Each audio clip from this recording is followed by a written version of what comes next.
Fellow freedom-loving Americans, Mark for NY here. Don't like the dead air in the beginning, Cafecito. Feel free to chime in whenever you'd like. Today we're talking about the Trump victory, which is, still seems too good to be true.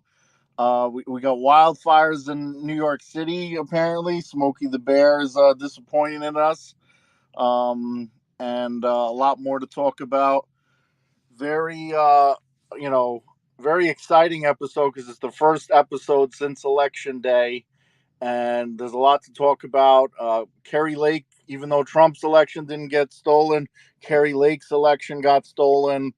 And there's still some other shenanigans out there, but Trump will be our next president. You do have them trying to throw him in jail, which I don't think is going to happen.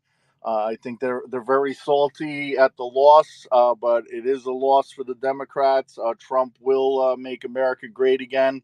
He's out there already talking about a lot of the things he wants to do, helping the homeless, revamping the education system by getting rid of the federal education system. So there's a lot to talk about, but let's just do introductions. Of course, this is Cafecito show. Even though I'm starting it off, I'm just a little excited to talk. So, Cafecito, thank you for hosting yet again. Our freedom fighter group therapy. It's an exciting time because we do have some victories since last week. Oh, I love that. Can you guys hear me? All Yep. right, everyone, welcome. This is Rav CafecitoBreak, and we do host this space just about every Monday that we can at 9 p.m. Eastern Time. Thank you, Mark for NY, for jumping in because I was talking to myself on a muted mic. So I'm glad that you pivoted quickly. And so, everyone, this is our New York Freedom Fighter space is hosted. As you just heard, with Mark for NY, Kozi of Kozi's Wellness. Welcome to the show, Kozi. How's it going, everybody? Hopefully, everybody's doing great.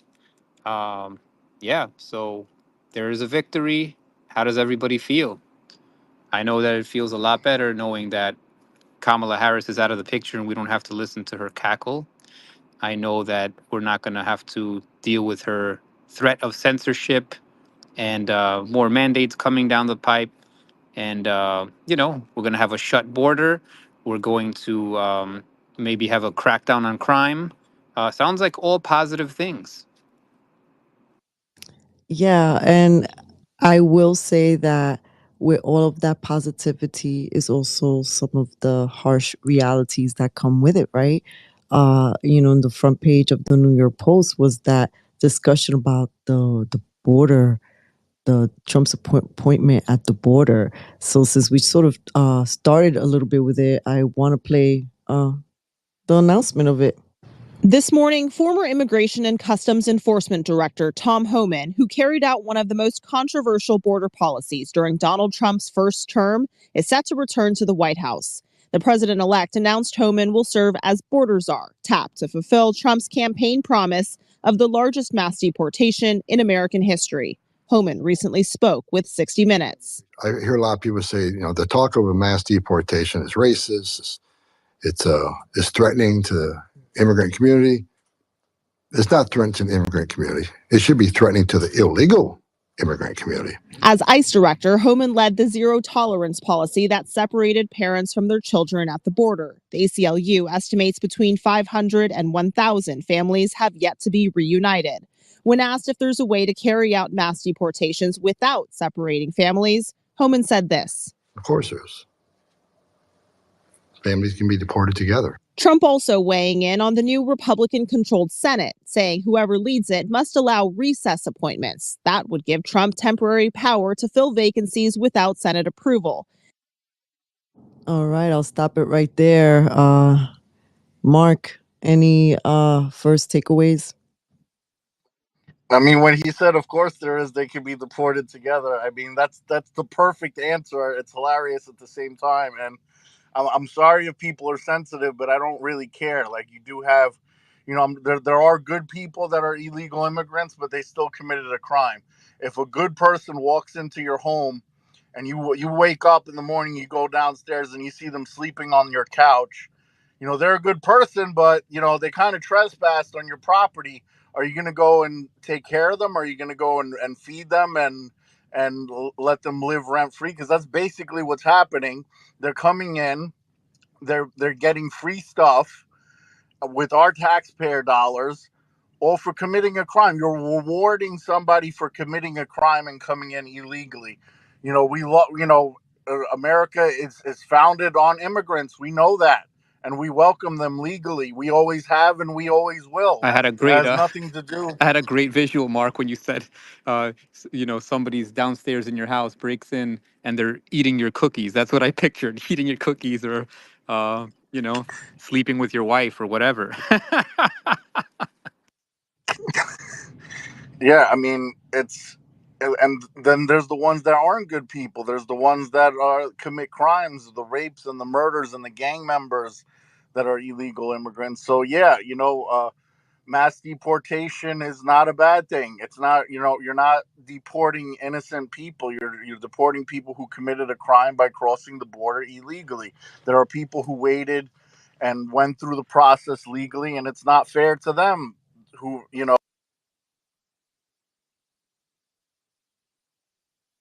to say screw it. Let me go get my U.S. taxpayers and have America take care of me. It's it's it's not an inhumane thing. It might seem like it's inhumane, but it's the unfortunate reality that it's not our responsibility to take care of everybody with our tax dollars. Like, we have homeless veterans on the street. That should be our priority. We can't have homeless veterans in the street and giving free hotels and free food to illegal immigrants. And until you take care of the homeless veterans, I don't want to hear nothing about taking care of illegal immigrants or any of that stuff. And happy Veterans Day, of course, by the way, for those of you joining us, to those who serve, the unsung heroes, as I call it. We do also have Elizabeth Tesserero, whose grandfather was a veteran, also inspired her to write the children's book, When You Stand For Me. It's her first time on X Spaces, so I just want to do she's not sure how to use it. Let's just make sure all the sound and everything is good. Liz, welcome to the Hi, program. Mark. Thank you. We're going to get back to you when we talk about education and all that. But Kozi, what's your take on the homeless statement from Donald Trump and Donald Trump's Oh, borders are that's actually going to do the job of being a borders are, unlike Kamala Harris. Mark, before Cozy responds, for anyone who's not speaking, please mute your mic so that we can avoid feedback. Oh yeah, Liz, yeah, there you go. So, what was the question? You're talking about his statement on homeless. Yeah, I saw that. Excellent. This needed to be done. I mean, listen, all the common sense stuff, right, is what the right wants, right? And I hate to say left wing, right wing, and all that stuff, right? But it's true. It's like the left does things that are not common sense. It's like they're doing the opposite. It's like if you want to destroy this country, you do what the left is doing. It's like, are they purposely destroying this country? We know the answer to that, but that's what it seems like. It's like everything you do. If you open up the border, if you don't process criminals, if you, I mean, look, just go down the line. You censor speech. You, all the shit that we talk about is like that's how you piss off people. That's how you destroy a freaking nation. Okay, and everything the right is saying is common sense, and they're getting angry. It's like, of course we want to help the homeless, we want to get them into institutions and help them out. Of course we want to shut the freaking border. Of course we want to make education better. Of course we don't want to allow teachers to talk about sex to children, about gender. Why are you talking about gender to children? They're 5 years old. Let them play with their fucking Legos. Let them play and daydream and explore their mind and learn about math and learn about, how to socialize and just be children and just, expand their brains. And you're confusing them. You're like, you're affecting their survival, right? When you confuse a child and tell them, I don't know what you are, you might be this, you might be that, that's confusing to a child. A child's supposed to feel stability. And when you have this confusion into their brains at such a young age, it throws off their development. And that's what these freaking Marxists are doing. It is destruction by design. They do want to, brainwash people at a young age. The young people are usually the Democrats. Ronald Reagan said, "I was a liberal too until I reached the age of reason." So they do want to, they want to weaken our society in order to take it over. That's just how Yeah. it is. It's I mean, Mark, unfortunate. did you That's the know, Marxist Mark, did playbook. you know what a transgender was when you were 5 years old? When you were 10 years old? I didn't No, know what that was. I didn't even know what the word gay was. nor should I. Nor I knew what a transformer was. That's what I'm saying. The toy. It's craziness. It's like, why is this in their vocabulary? Why is this even in their conscious?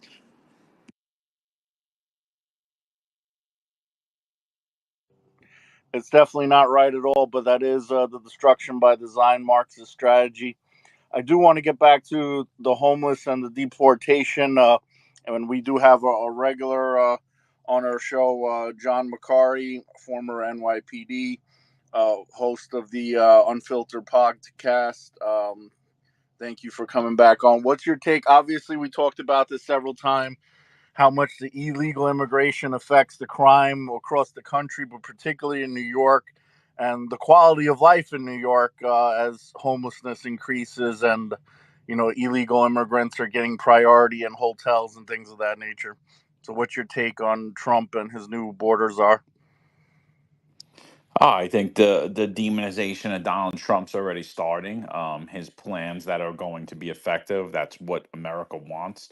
America is asking for illegal criminals, illegal gangs, illegal people who are here to do harm on American citizens and prey on us to be deported. Right? I mean, common sense. I think you're seeing the media spin it to where they're just going to start rounding everybody up and deporting them. And I listened to everything that Tom Holman said. I think he's a great appointment. I think he's an excellent appointment. He's not somebody that's a political hack. He worked his way all the way up through the ranks. He did a great job when he was appointed by Trump in the past. And I think it's time to really get started. I think it's time to secure our borders, excuse me, because it's just not our southern border that's wide open. It's also our northern border.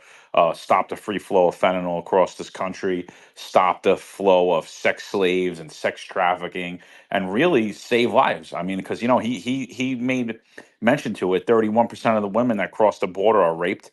There's murders constantly as these people are crossing. This is not a safe, humane environment. Same as Trump is saying for our homeless, right? He's putting America first. I think it's absolutely the track that we need to go.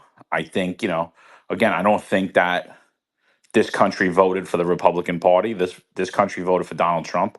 And I think America's waking up. I think we saw the apathy alleviate a little bit. And I'm just hoping that us as Americans, I know we won't, but overall, us as Americans, as citizens, I hope this is a call to action for all of us to get more politically involved.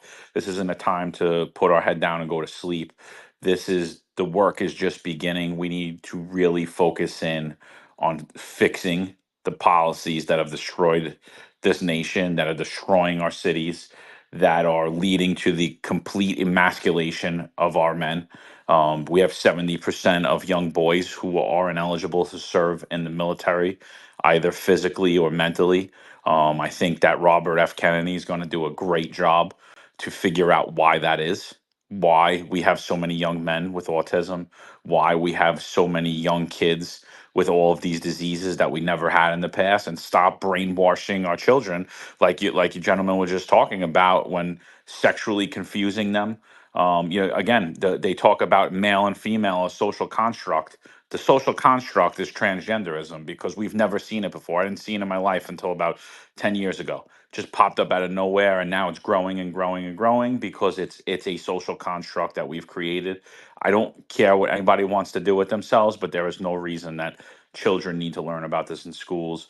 And we really need to push back on this whole DEI movement, and I believe he's also focused in on doing that as well. And I think, honestly, I told everyone last week, don't be nervous. It doesn't matter. We stay in the fight regardless. Nothing changes.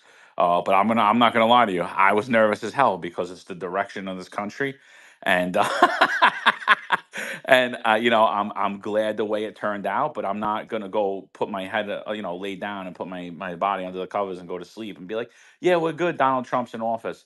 Now's the start. Now the work begins. Appreciate you guys for being on here. Oh, thank you so Definitely much. always. Oh, no, go ahead, Mark. Yeah, I was gonna say always a pleasure to have you on. But getting back once again to the immigration, passing it over to Cafecito, they want every opportunity possible to put the racist narrative on Donald Trump. So by deporting illegal immigrants, you know, I mean, Bill Clinton, Obama, literally every president before, you know, understood immigration, that you don't allow illegal immigrants, you deport them. Like the kids in cages, that was during Obama's administration, even though Trump took the blame for it. Now, Cafecito, you're not Mexican, but you are Hispanic.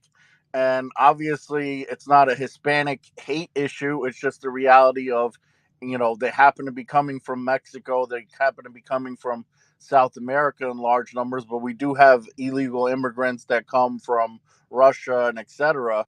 And it's not specifically race. It's just a matter of the border is there and we have illegals coming in through there. I mean, you understand that, but why do you feel that some people just don't get it and just think that he's a racist?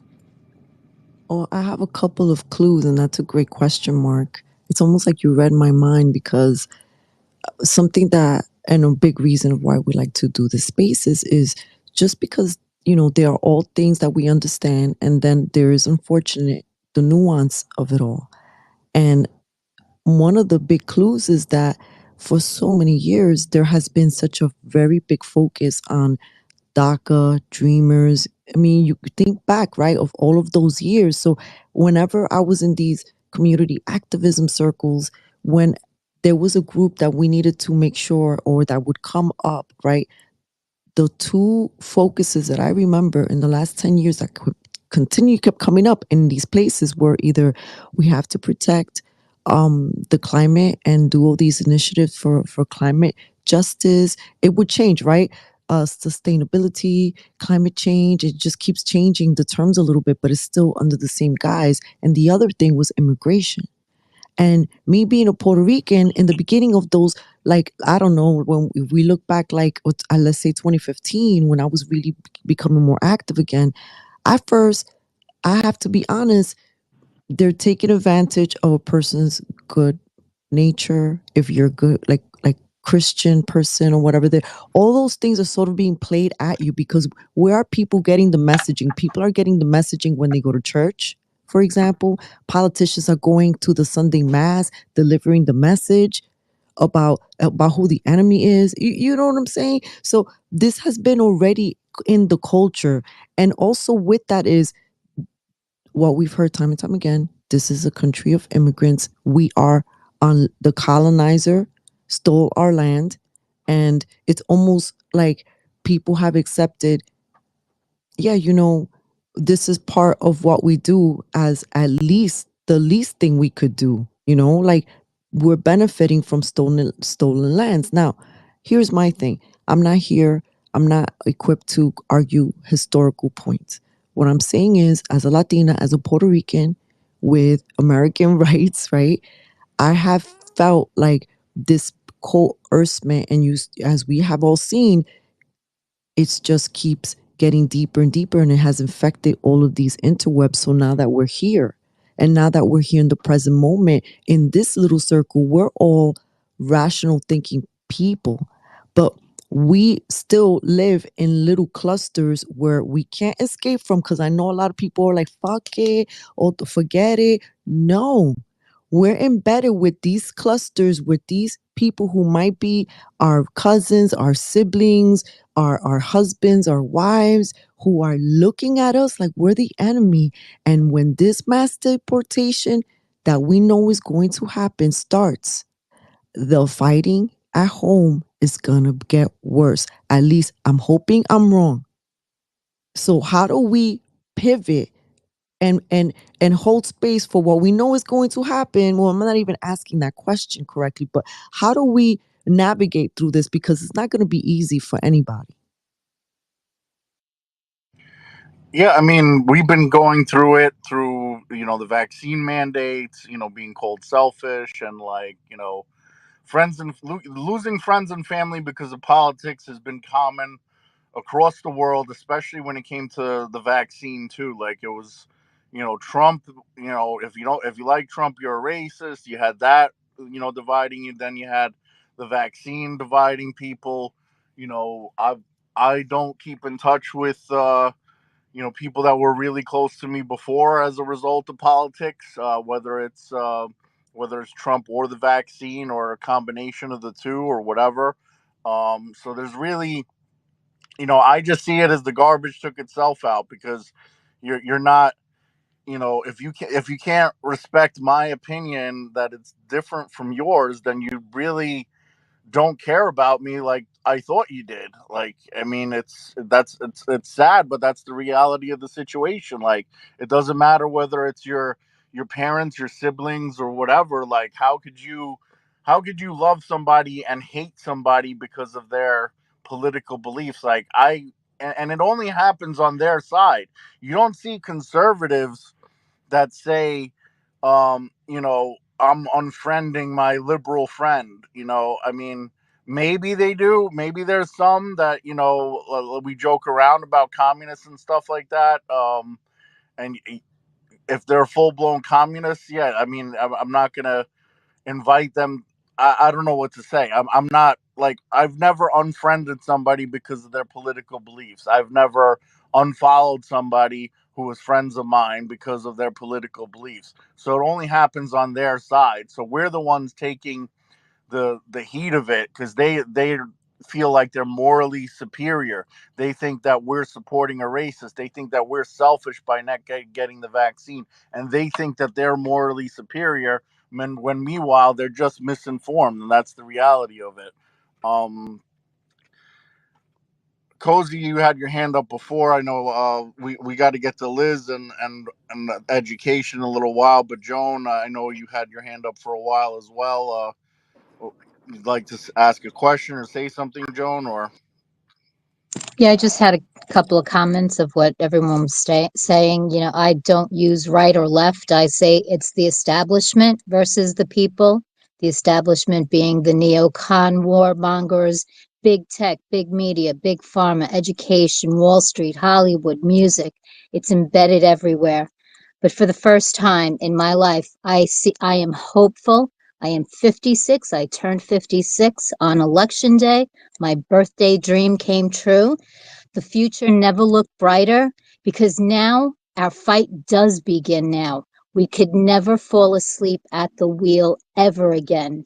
But I'm tired, and now my kids, with the people that I sat on the fence with, the Vances, the Tulsies, the Bobby Juniors, Vivek, Elon, Nicole, I was on the fence. I was weary. But the more I listened to them and listened to their message of unity and making our world better, healthier, I see the future as being amazing. And speaking of that departing, just on Joy Reid, just yesterday or today, they had a psychologist or psychiatrist who probably never even graduated, DEI hire, actually say those words. Do not speak to those family members who spoke to Trump. You can go, it's all over Twitter.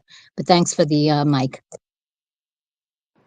Thank you, No Joan. problem. Thank you for joining us and So supporting. yeah, I just wanted to say, man, like it's been very difficult. I don't want to say too much about personal stuff, because obviously I don't want to make people's private stuff public, but it's been very difficult, and I don't have the answer, right? I think what we need to do is just be patient, uh, come from a place of compassion, even though we've been treated horribly. I know I have. I know many of you have family members who are absolutely berserk, and situations where they're like foaming at the mouth, screaming, yelling, calling us all sorts of names. I mean, we're like abused citizens, right? We're the Americans that have been abused and been marginalized for the last 4 years at least. And for me, I could say longer than that, like fighting for the whole vaccine issue.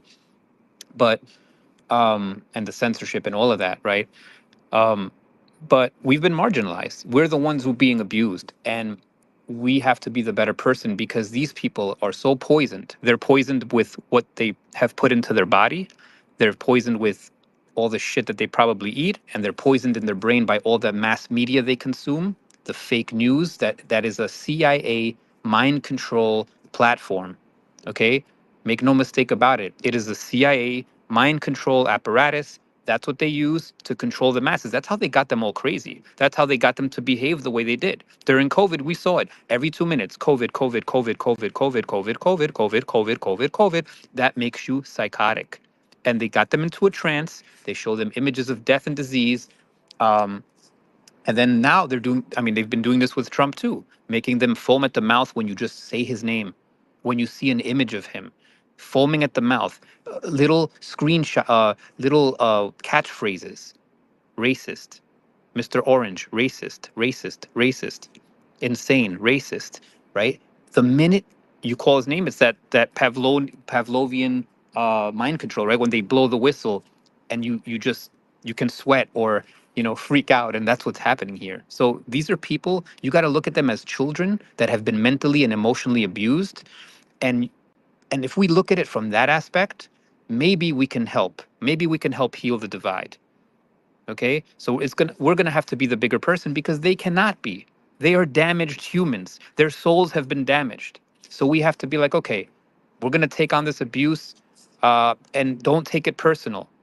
If we really truly care about this country, we truly care about communication and making our lives better, we're gonna have to be the better person. And I made a post about that last week, and there's some people angry. Some people cursed me out, or on our own side, cursing me out, saying fuck you, fuck this message, we've been marginalized, we've been treated like shit. All right, you have the right to feel that way.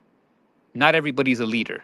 Okay, if you want to help, you have to become the leader, and you have to be the bigger person. So stop taking shit personal, right? We have to be above that, and we try to explain as best as possible and just show by example that we are good human beings, that we do care about humans, we do care about children, we do care about our rights, and just be as sane as possible in their presence. Just be yourself. Don't let them trigger you into behaving animalistic like they are. And that will show they won't be able to defeat that. If you can tap into that calmness and your wisdom and your logic and be calm, and don't antagonize them. Don't call them names. I know I'm guilty of it too. It's hard. Sometimes I say it. I feel like being an asshole, but it's gonna take a lot from us to just show that we are the logical ones. And I think things are going to come back in our favor. Well, I look forward to that, Cozy. That was very well said. I appreciated your words. I mean, look, earlier today I was having a conversation with a relative, and just it's so hard because you're trying to speak about a generality, and then the next thing you know, Trump is being brought up, but it's not because I'm bringing that person up. It's like what you said, is being brought up with this venom, with this animosity. And I'm like, yo, I'm having a calm conversation here. I'm talking about something over here that's neutral. Who the heck is talking about Trump? I am, because I'm Democrat, and I've always been a Democrat. And I'm like, oh my God. Oh my God. This is what I'm talking about. Like, the level of unhinged slash fear too. And part of it is they have believed the media and the Democratic talking points and the little things that get snipped from, when Trump is being mean at a rally, and they don't understand the full context. And what doesn't help are some like conservative media personalities that are well known, that say some really crazy racist shit. I mean, none of us here that I know of have ever platformed any of these humans, and I'm not even going to bring any of their names up for obvious reasons. those things don't help. And I know we're not responsible for other people, but Kozi said, we're still here living with all of all of these people, right? Who are having this venom, and they're just looking at the how many percentage would you say of Trump supporters are in New York City? Because those are the people that are getting hit with a whole bunch of shit right now. If you're in a blue city, it's like the David and Goliath. And I understand, oh, don't pay mind to it. But there is such a thing of energetics. And that is math. You're happy go lucky and you walk into a room full of angry, putrid, toxic human beings. You're obviously it's not going to be to your benefit to always be engaging, trying to always be the compassionate one, because you're going to be a drained person, or you're going to become intoxicated with that anger venom. And I don't want that. I want to continue feeling this joy, not because I'm in a cult and I think that Trump is the savior. No, because I like Joan said, who has been attracted to supporting Trump, all of the people like a Robert F. Kennedy Jr., like my sister and I were speaking today. Like, would we have felt confident saying go Trump the way we did towards the end of the election cycle if Robert F. Kennedy Jr., who you guys know we were supporting from the get, hadn't thrown his support that way? Because when RFK threw his support, a bunch of us went too. Now, if God forbid that doesn't go our way, then I'm gonna feel real stupid. I'm gonna be real honest about that. John? Yeah, I just kind of want to piggyback on what you guys are saying. I've been, a lot of different issues, the vaccine, and then also the law enforcement. Like I speak out a lot about common sense policing, common sense legislation, common sense policy from law enforcement agencies, particularly the NYPD. So I've been engaged in a lot of debates these last few years. And I mean, I always go into it with the mindset of I'm not trying to win an argument at all. I'm never trying to change anybody's mind. I just merely I'll hear you out, and I'm just going to state my point. I'll do a civil rebuttal. But just hearing Cozy speak, hearing you speak, and I'm not trying to preach the Bible at all to anybody. I don't know anybody's religious faith. I am a Roman Catholic, but this Bible verse, it really sticks out to me a lot, and it's not for me to preach God's words to you or anybody on here, but I think it's just a good basis of what we've all been doing. And it's Matthew 5:13, and it says, "You are the salt of the earth, but if the salt has lost its flavor, it's good for nothing, and it should be cast out and trodden under the foot of men." And then it goes on to say, "You are the light of the world. A city set on a hill cannot be hid. Men do not light a candle and put it under a bushel, but on a candlestick, and give light unto all that are in the house. Let your light so shine before men that they may see your good works and glorify your Father which is in heaven." And basically, like when I think of it, it just comes in is that like that verse is basically saying that we're the salt, right? The salt is there to conserve the meat from the corruption, from the rot, right? So we're out there in the world, and we're of the world, right? We're not of the world, but we're in the world, and we're the salt, and we're there to conserve what's going on, and also we're there to be an example. We're there to be an example. We're there to be that light. We're there to be the example for people, to see and be like, you know what? I don't agree with that person. They're a Trump supporter, or they're a support the police in my case, and and things of that nature, or the times that I'm not in support of the police, which also happens when I speak and weigh in on an issue. And I think that'll happen throughout Trump's presidency as well. There's going to be things that you guys see me all the time. I lean definitely far, not far right, but I lean right, and I'm conservative. But I consistently butt heads with Republicans, and I mean, I think there'll be things that I will call out at some point. But I think the way we do it and the way we've been doing and the way like that Kozi's been going about things and Cafecito's been going around things and Mark open to have conversations and discussions. I think that's the example we need to set. And going forward, yeah, maybe we don't engage in every conversation, but when the conversation's there, let's have it and just not try to win it. Let's just stick to our points, and that's it. We stick to our points. We let you say your point, and that's it. And I just wanted to say that because you guys just the both when you and Cafecito and Kozi were speaking, I just kept hearing that verse over and over again in my head. Appreciate you sharing that. I mean, even before politics, you could have friends that are weighing you down, and you just have to. It doesn't matter how close you are. You get at some point, your peace is more important than any friendship or family relationship or anything. You have to worry about your peace, your mental health, and sometimes you got to cut people out of your life. It's sad but true. That's just the reality of it. I'm not gonna you could turn the other cheek and put out an olive branch, and I've done it before. But even though I wasn't the one that was wrong, trying to be the better person and just try to salvage a friendship, but there's only so many times that you could try to make it right with those people, and only to be get a slap in the face. Like, there's only so many. You only have two cheeks, and you keep turning your cheek back and forth and keep getting slapped. At some point it's time to walk away. Hey, So you got four um cheeks. that's true, but I'm talking metaphorically Yeah, slapping. I'm sure you were. Good old Kozi. But to piggyback off what Kozi said, Operation Mockingbird, for those who aren't familiar, also I mentioned this before, Jim Brewer, I saw him in a stand-up when he talks about the masks and don't make fun of people, they're casualties of war.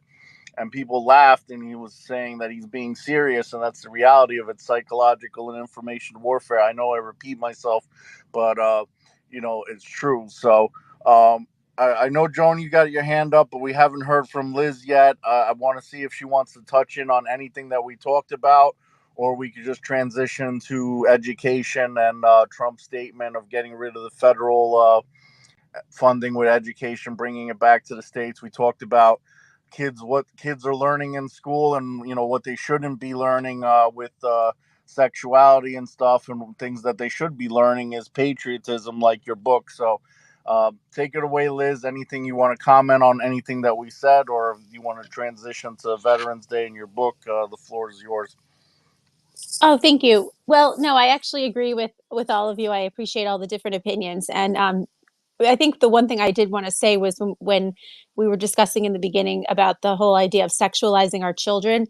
I think a big part of that is from this LGBTQ community, where they were looking to try to sexualize the children because the ultimate goal was to be able to have pedophilia be an acceptable component into life. And I don't know if people agree with that, but it's definitely something that you should think about, because I'm a teacher, and for me in the classroom, when I hear the students even mentioning anything about transgenderism or gay, I mean, I teach in second grade, and they'll say, "Oh, you like that boy, you're gay."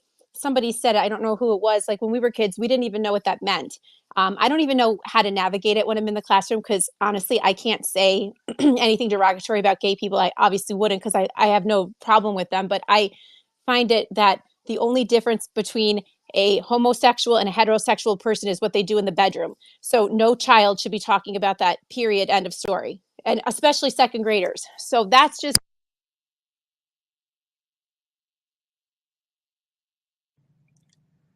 Liz, you muted yourself by accident. Sorry. Where did I cut off? Sorry. You said the only difference is their sexuality, so they shouldn't talk about it in the classroom. Right. Basically, So yes. you only cut off for a few seconds. Yeah. So that's really all I had to say about that. As far as people not getting along, the day after the election, of course, I was so excited. And one of the teachers in school had a T-shirt on with a picture of Donald Trump that said, "We fired you." She was allowed to wear a T-shirt like that with no problems. But imagine if I had worn any sort of a T-shirt that was, in celebration of this. I don't like the double standard. I think it's really unfair that they're allowed to be outspoken and say whatever they think, and we have to be the quiet, silent majority. We can't say anything because we don't want to offend anybody. They paved the way to be offended. They had their 4 years. Why can't it be our turn? Definitely agree with you. And do you want to touch on your book, and maybe put it in the comments Well, on the children's book, since it's the When You Stand For Me? yeah, of course. Yeah. Well, just I was hoping that now that the administration is going to be changing hands, that maybe the book is going to take a little bit of a faster turn here, and maybe we'll get a little bit more of a following because people will now be able to accept the fact that the American flag is not going to be controversial. It'll be something that we celebrate and that will hopefully unify us rather than tear us apart, especially on a day like today. I mean, I went to this Veterans Day parade in Bennington, Vermont, and it was just so touching. I mean, so many elderly veterans, and while I was sitting there and looking around, like we always celebrate these elderly men, but like where are? I think it was Kozi who said like we don't even have up. We have 70% of our own people that can't even be serving right now. That's just really scary. Definitely done by design, in my opinion. I think they came in and weakened us. And that was one of the approaches, was just to completely weaken our men so that we couldn't defend ourselves in the event that we do have a catastrophic war. So, I was it was a very somber feeling for me just to see that these people are dying off. That generation that would you know, kill for you is just that one by one they're going to be gone. And it's really sad because we don't have anybody to refill that or replenish that, if you will. So I find that just really sad. And I'm hoping that, this book, I mean, I wrote a book and what, it's only one story, but the thing is like, people always say like, are you going to write another one? And yes, of course I'd love to, there's not a lot of time being a full-time teacher. I've got kids, but I just don't think that this book was given the opportunity to do really what it should have done from the start out of the gate, because it was automatically like a controversial issue. It never should have been. It was a bipartisan book written to, about the American flag. It was nothing to be offensive or, you know, um, there should be you shouldn't be offended by a flag that's uniting everybody together. And quite frankly, a lot of times my counter argument that I'd like to say is you couldn't have your LGBTQ flag if you didn't have this American flag on the tippity top, because other countries wouldn't even allow you to be able to be a certain way. Right now you're here, you have this right. Like you could be stoned to death in another country for choosing to you know be homosexual. We allow it, we welcome it.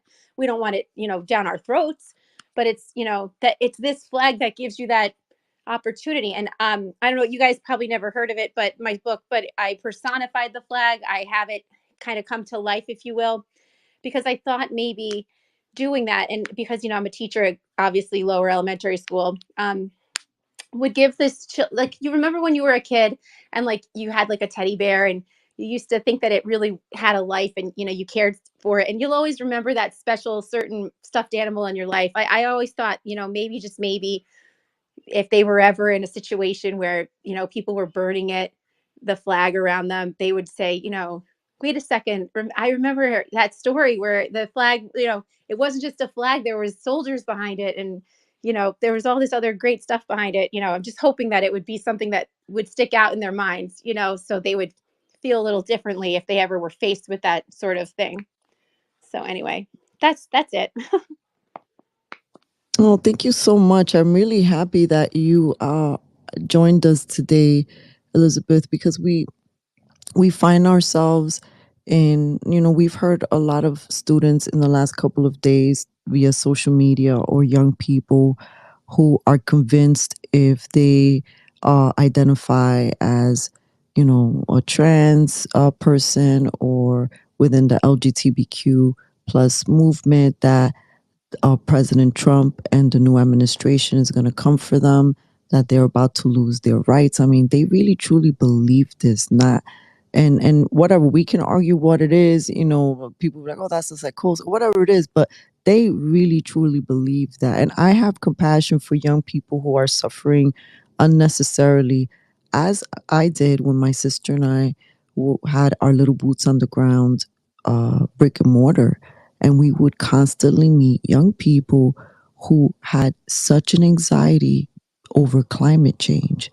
Like, they couldn't sleep because they didn't know if they were going to wake up tomorrow to a world that wasn't really going to exist, because of the way. What's interesting is that Donald Trump gets demonized in all of these conversations, no matter what the subject is, which I also find interesting. But looking also at as it with a lens of a teacher, what advice would you have for like people like us that are struggling to maybe or may have someone in our lives who is afraid right now in this way? Well, so the thing is, and I have a lot of my own constraints in the classroom. I work in the inner city of Albany. I'm upstate from you guys, so I'll tell you, we haven't even we don't even allot the time. Like, we do say the Pledge of Allegiance at my building. There are buildings that do not. We do say the Pledge of Allegiance, which I'm very thankful for, because that would be so heartbreaking for me if we did not.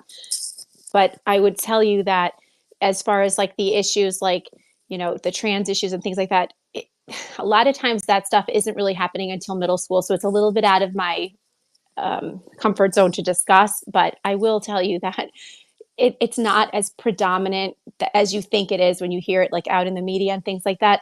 One of you, I think it might have been Kozi, who was saying that the media is like the ultimate, like that's what's really like, you're hearing this is happening, but when you're in real time in the thick of it, it's very rare that you're going to see a kid who's transitioning. So as far as climate change, we are told that we have to teach that. They pick and choose the topics and things that we're going to say. I mean, we are very scripted in the inner city. I don't know how it is in suburban council, but we are very scripted. And the curriculum is what it is. And I think that's why Donald Trump is coming out and saying that he's going to take the funding away from the federal level, and he's going to be, giving it at the state level, which I don't see how that's going to work well for us, because we have a terrible state level government. So, I mean, that's really, I actually cringed a little bit when he said that, because we actually need the federal government to save us. I mean, I hope you guys agree with me. I'm really nervous about him doing that, but, other states will benefit greatly. But yes, I would just, it's a slippery slope. I don't know, because see, I'm sitting here telling you that I don't believe in climate change. I think it's a bunch of crap, but like, I haven't had, oh my gosh, I don't know. I don't know the answer. I guess you just have to be very understanding of their feelings, particularly if they're young children, and just tell them that everything is going to be okay. And I'll tell you something, bringing God back into school would be a really wonderful thing to do, especially when you're in a situation where the world is like erupting around us, because praying to God is like, he can control climate change. He can take that anxiety away from you. And that's what they did on purpose, eliminating God, because they want to be God. The people that are in the science world, that is their biggest thing. They want to be, in charge of the weather. They are the weather, right? They're the news, they're everything. So yeah, it's tough. And I'm interested, being in this profession, to see the transition. And like I said, I think other states are going to have a better transition than us, because they have a better government. So I don't know. I'm sorry. I feel like I'm just rambling.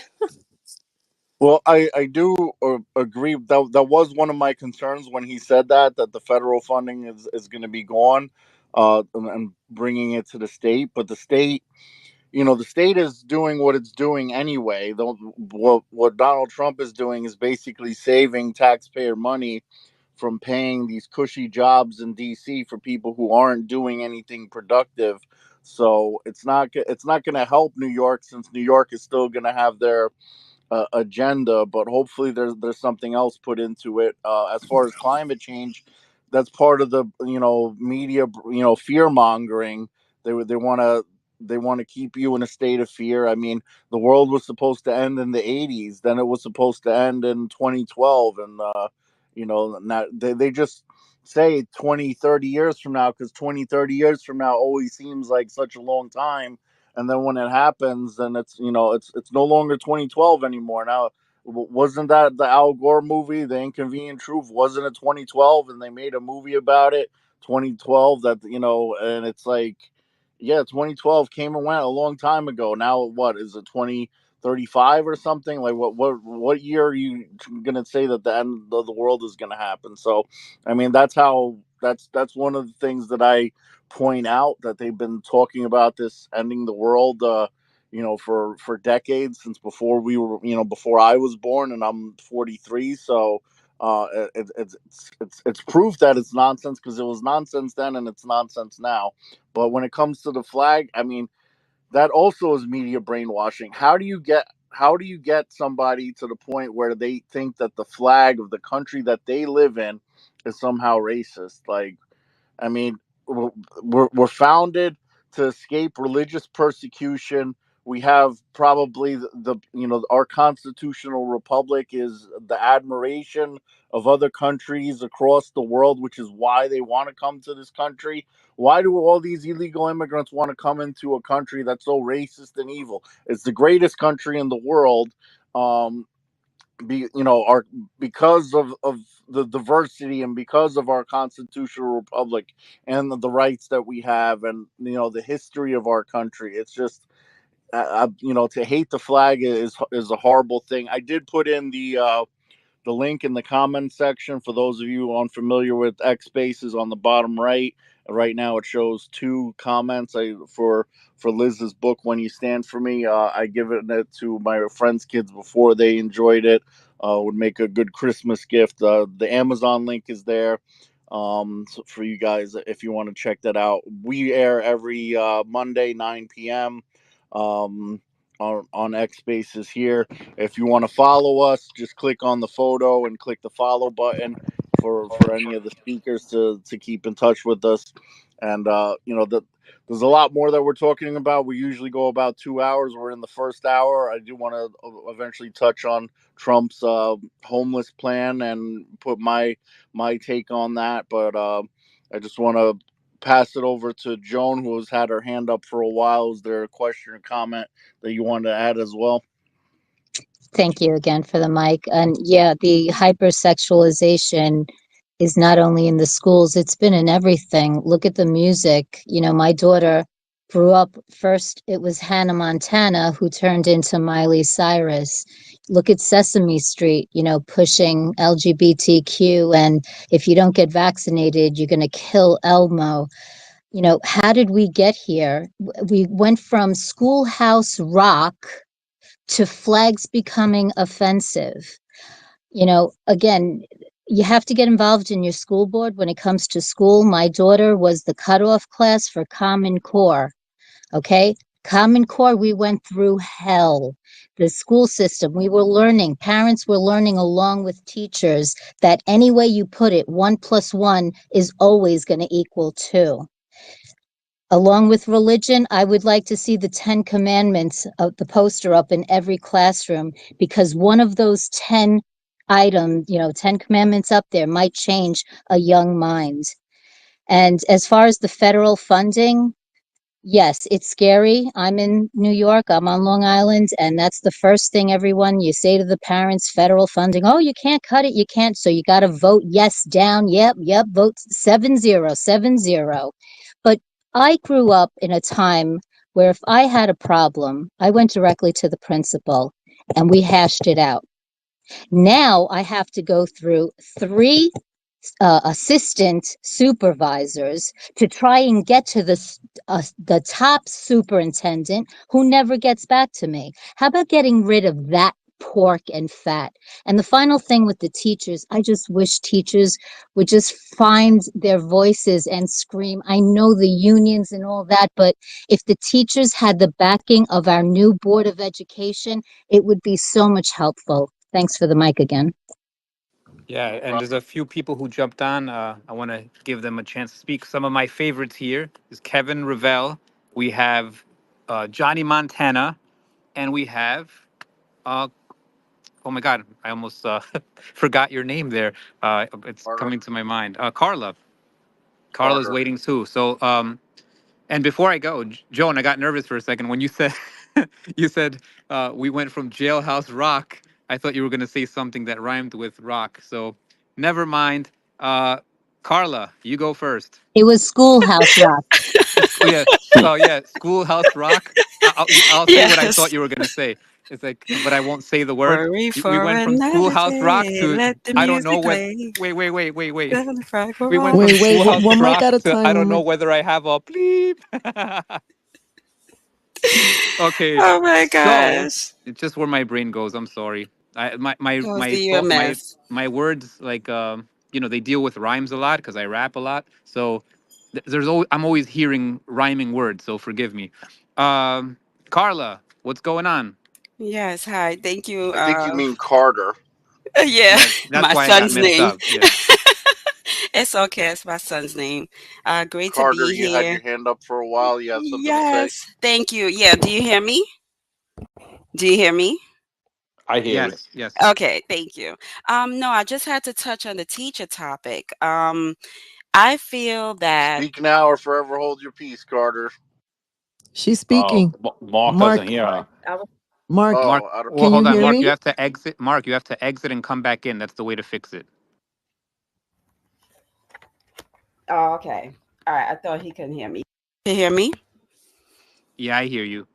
Okay, great. Thank you, Cozy. Yeah, so um as Elizabeth said, with the funding, I was a teacher, and in 2019, I had to leave. I was kicked out of the school when our children lost religious exemption. Now, my issue is that with education is I feel that Trump would probably not have a problem with the funding if we focus more on the individualized instruction.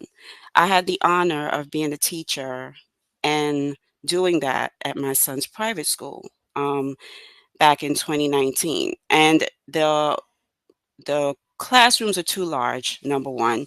You can't meet a child's needs when there's 30 children. We have children that are on the spectrum, children that have special needs. I had a classroom of 8, and the way I taught, it was like I had a classroom of 18 because I did assessments. We didn't do the Common Core. That was just a system built to fail overall. Um, but unfortunately, my son's school got closed down. Um, and now I just want to address the flag because I know a lot of people have things to say.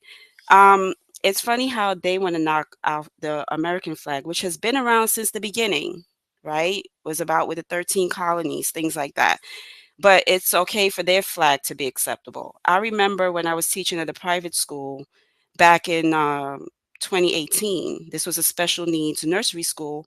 I walked past the EPA, the Environmental Protection Building, and I was shocked to find out what flag was standing next to the American flag. You know what it was, the pride flag. So it's okay for their flag to be accepted. And I knew when I saw that back in like actually not 2018, like 2016, 2017, I knew something wasn't right about that. So those are just some comments I have to say, and with that, I yield. Thanks. Thank you, Carla. Who's next? Kevin Ravel. Yeah, So it's nice wonderful, to Kevin. What's up? What's up, it's nice man? to hear you guys. I have to tell you that this conversation is a really healing conversation. I want to piggyback off of something Carla said.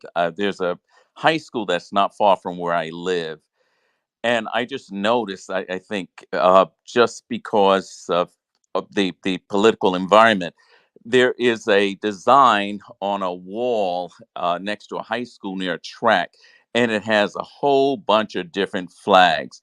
Not one flag is an American flag. I have no problems with the other flags being up there, but I found it quite odd that there was no American flag represented there, and it was just kind of weird just looking at that. But I think one of the things that opens the door for conversation is we have to be truth seekers. The fact of the matter is, if I'm a truth seeker at the same time, and I have to tell you, going back to the what was it, the 2020 election, I had a lot of conversations with my brother, who is very, very conservative. I was all the way on the other extreme, and little by little, I started realizing because I started to listen. And as a result of listening, because I really wanted to know the truth, I saw more pieces of the puzzle coming into play. And then I found myself getting broader, where I even began to question a number of things that I was holding on to. So the whole idea of communicating, conversing, we're never all going to be on the same page with anything. But I do feel that we have a fighting chance if we are really genuine truth seekers. I'm not looking for comfort. If I'm just looking for comfort, then there'll be some clown offering that comfort. But in reality, I think we have to get out of the game of fooling ourselves. But I think part of being equipped to talk to other people is being a truth seeker. And my thing is, if I'm not emotionally together, then it's better to avoid that conversation. Or if I can't bring in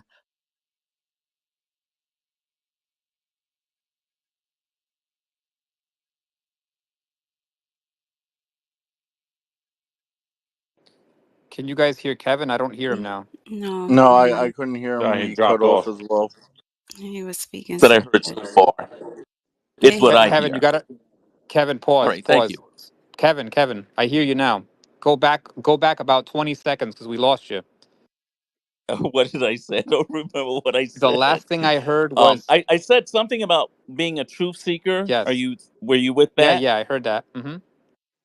Yeah, and I was just basically spending time talking about how I got to this position of being a truth seeker. And when you're really interested, I think there's a scripture in the Bible that says, "You shall know the truth, and the truth shall set you free." And I really do believe if we're truth seekers and we have a sense of humility, then we are bringing the right things to the table where we're able to connect to others if they're open to it. But the other thing is we need to keep in mind, don't argue with anybody. It's not worth it. And don't go in a conversation to do a one-upmanship. We've got to come from a secure place. And but again, I think this conversation that I've been listening to is quite healing. Yeah, Okay, thank and you. so that's Yeah, that's what I wanted to say. thanks a lot, We Kevin. do That was call that it was our some group therapy session every Monday. It's Freedom Okay, Fighter Group yeah, Therapy. that So that was some good wisdom there, Kevin. So we really appreciate that, and you hit spot on. Like not to argue, which is hard to do, and come from a place of true truth. Like don't like just take a position just because you voted for a certain person. You know what I mean? Because that's how we're not being genuine to ourselves by doing so. And what's going on? Um, and absolutely. yeah, you're not being genuine doing that. So just be really truthful. Like if somebody presents argument, just listen to the argument and just sit with it and see is that really how you truly feel and is that as a truth. Rose Angel, what's up? I just wanted to say thank you, Kevin, for that insight. It was very refreshing. And please do join us again. We're here just about every Monday at 9 p.m. I do want to touch on a couple of things with education. Liz mentioned the pedophile thing. They came up with the terms MAP, minor attracted persons, and ADAs, adults who like adolescents and stuff. So they were trying to normalize that for those that think it's crazy. But another thing is, one of the things I ran on that was nonpartisan on the education side was bringing back in things like shop class and home ed, and like I talked about a life skills class, which would basically junior year of high school, where they would learn basic things like financial literacy, how to balance a checkbook, how credit works, and things of that nature, and learning the basics of like electrical wiring and stuff, and just basics of certain things that might motivate some people to go into trade school and become a plumber or electrician, as opposed to having the six-figure debt to take a liberal arts gender studies class. So, um, an optional thing. It's something that I pitched in my platform. I got into a lot more details about, all the different things of, like changing a flat tire, and, the list goes on of something that's like, half a semester. In junior year, you learn it doesn't take that much to learn a lot of these basic things that people don't know, and it builds confidence, because it should be embarrassing for people to be an adult and not know how to do some of these things, like, and it's unfortunate, but that's the reality of the situation. And unfortunately, we have a lot of kids who get these six-figure student loan debts to get degrees, and they're waiting tables, which they could have done without the degree, and they're paying off this debt, waiting tables, when they could have done that without going to college. And it's sad and it's unfortunate, but that's what's happening to a large portion of our citizens. Other nonpartisan ideas that I had was on rehabilitation centers for the homeless and municipal bonds to fund affordable housing. I went into all these details on my website, but it's not up anymore. I'm not running for office anymore, but I am going to do a video, especially on the housing when it comes to Trump. But in his statement, I'll get into more details about how that will work, and hopefully that will be implemented. I'll touch on it here, and if people have questions, I'll answer them. But I also am going to do a video on it on Instagram because I'm hoping to reach somebody that might actually implement it. When I ran for office, I put all these ideas out and hoped that somebody else would run with it. I talked about regulating the bank overdraft fee since 2020. You had Elizabeth Warren and even Joe Biden recently talking about that. So, I don't care about taking the credit for things. I just want things to be done, things that'll be, that'll benefit the people. So I don't necessarily have to be in office or be in the spotlight. I could be behind the scenes or just give the information out there on social media and have someone else run with it. But unfortunately, a lot of the good people aren't winning. They're getting their election stolen. Mine was stolen in 2020, and they cheated in my city council race in 21. But I'm going to keep on fighting. Maybe I'll run for. If Trump did not win, I was done. I wasn't even voting again. Now that he won, it's like it kind of like I woke up the next day feeling great again. So I mean, maybe I'll run for office again sometime. Who knows? I don't think it's going to be in the state of New York because that you do have elections getting rigged over there, but it's not it's within the realm of possibility that I might run for office again at some point in the future. But uh, Yeah. before it says everyone's mic is mute. Yeah, so Okay, I don't know what happened, but I just unclicked it. That was okay. me. Um. My fault. Oh, okay. You're tired of hearing me talk. I was gonna pass it to you anyway, Mark, Cafecito. Oh, yo, wait, Mark, are you I there? want Hey, Johnny. I want Johnny to jump on. yo, Listen, let me introduce Mark, this guy Mark, right here, Mark. Johnny. Yeah, hey, you hear Johnny me? Montana. Listen, let me just tell you something. This guy is high energy. The first time I met this guy, he ran across the street and says, "Cozy, cozy, cozy." Ran up like he's been eating frosted cornflakes. Comes right up to my face and gives me an amazing hug. Johnny Montana, ladies and gentlemen, let's go. Yo, Mark, let me just say something to you, Mark. First of all, Mark, John, what's up, John? John, your service is great. You actually lived it. You were an NYPD. Your podcast is kicking fucking ass. That's number one. You Another told me, person I are you, can't hear. Damn. okay, you can't hear me. Could you guys hear me? We hear you. I hear you, Johnny. Okay.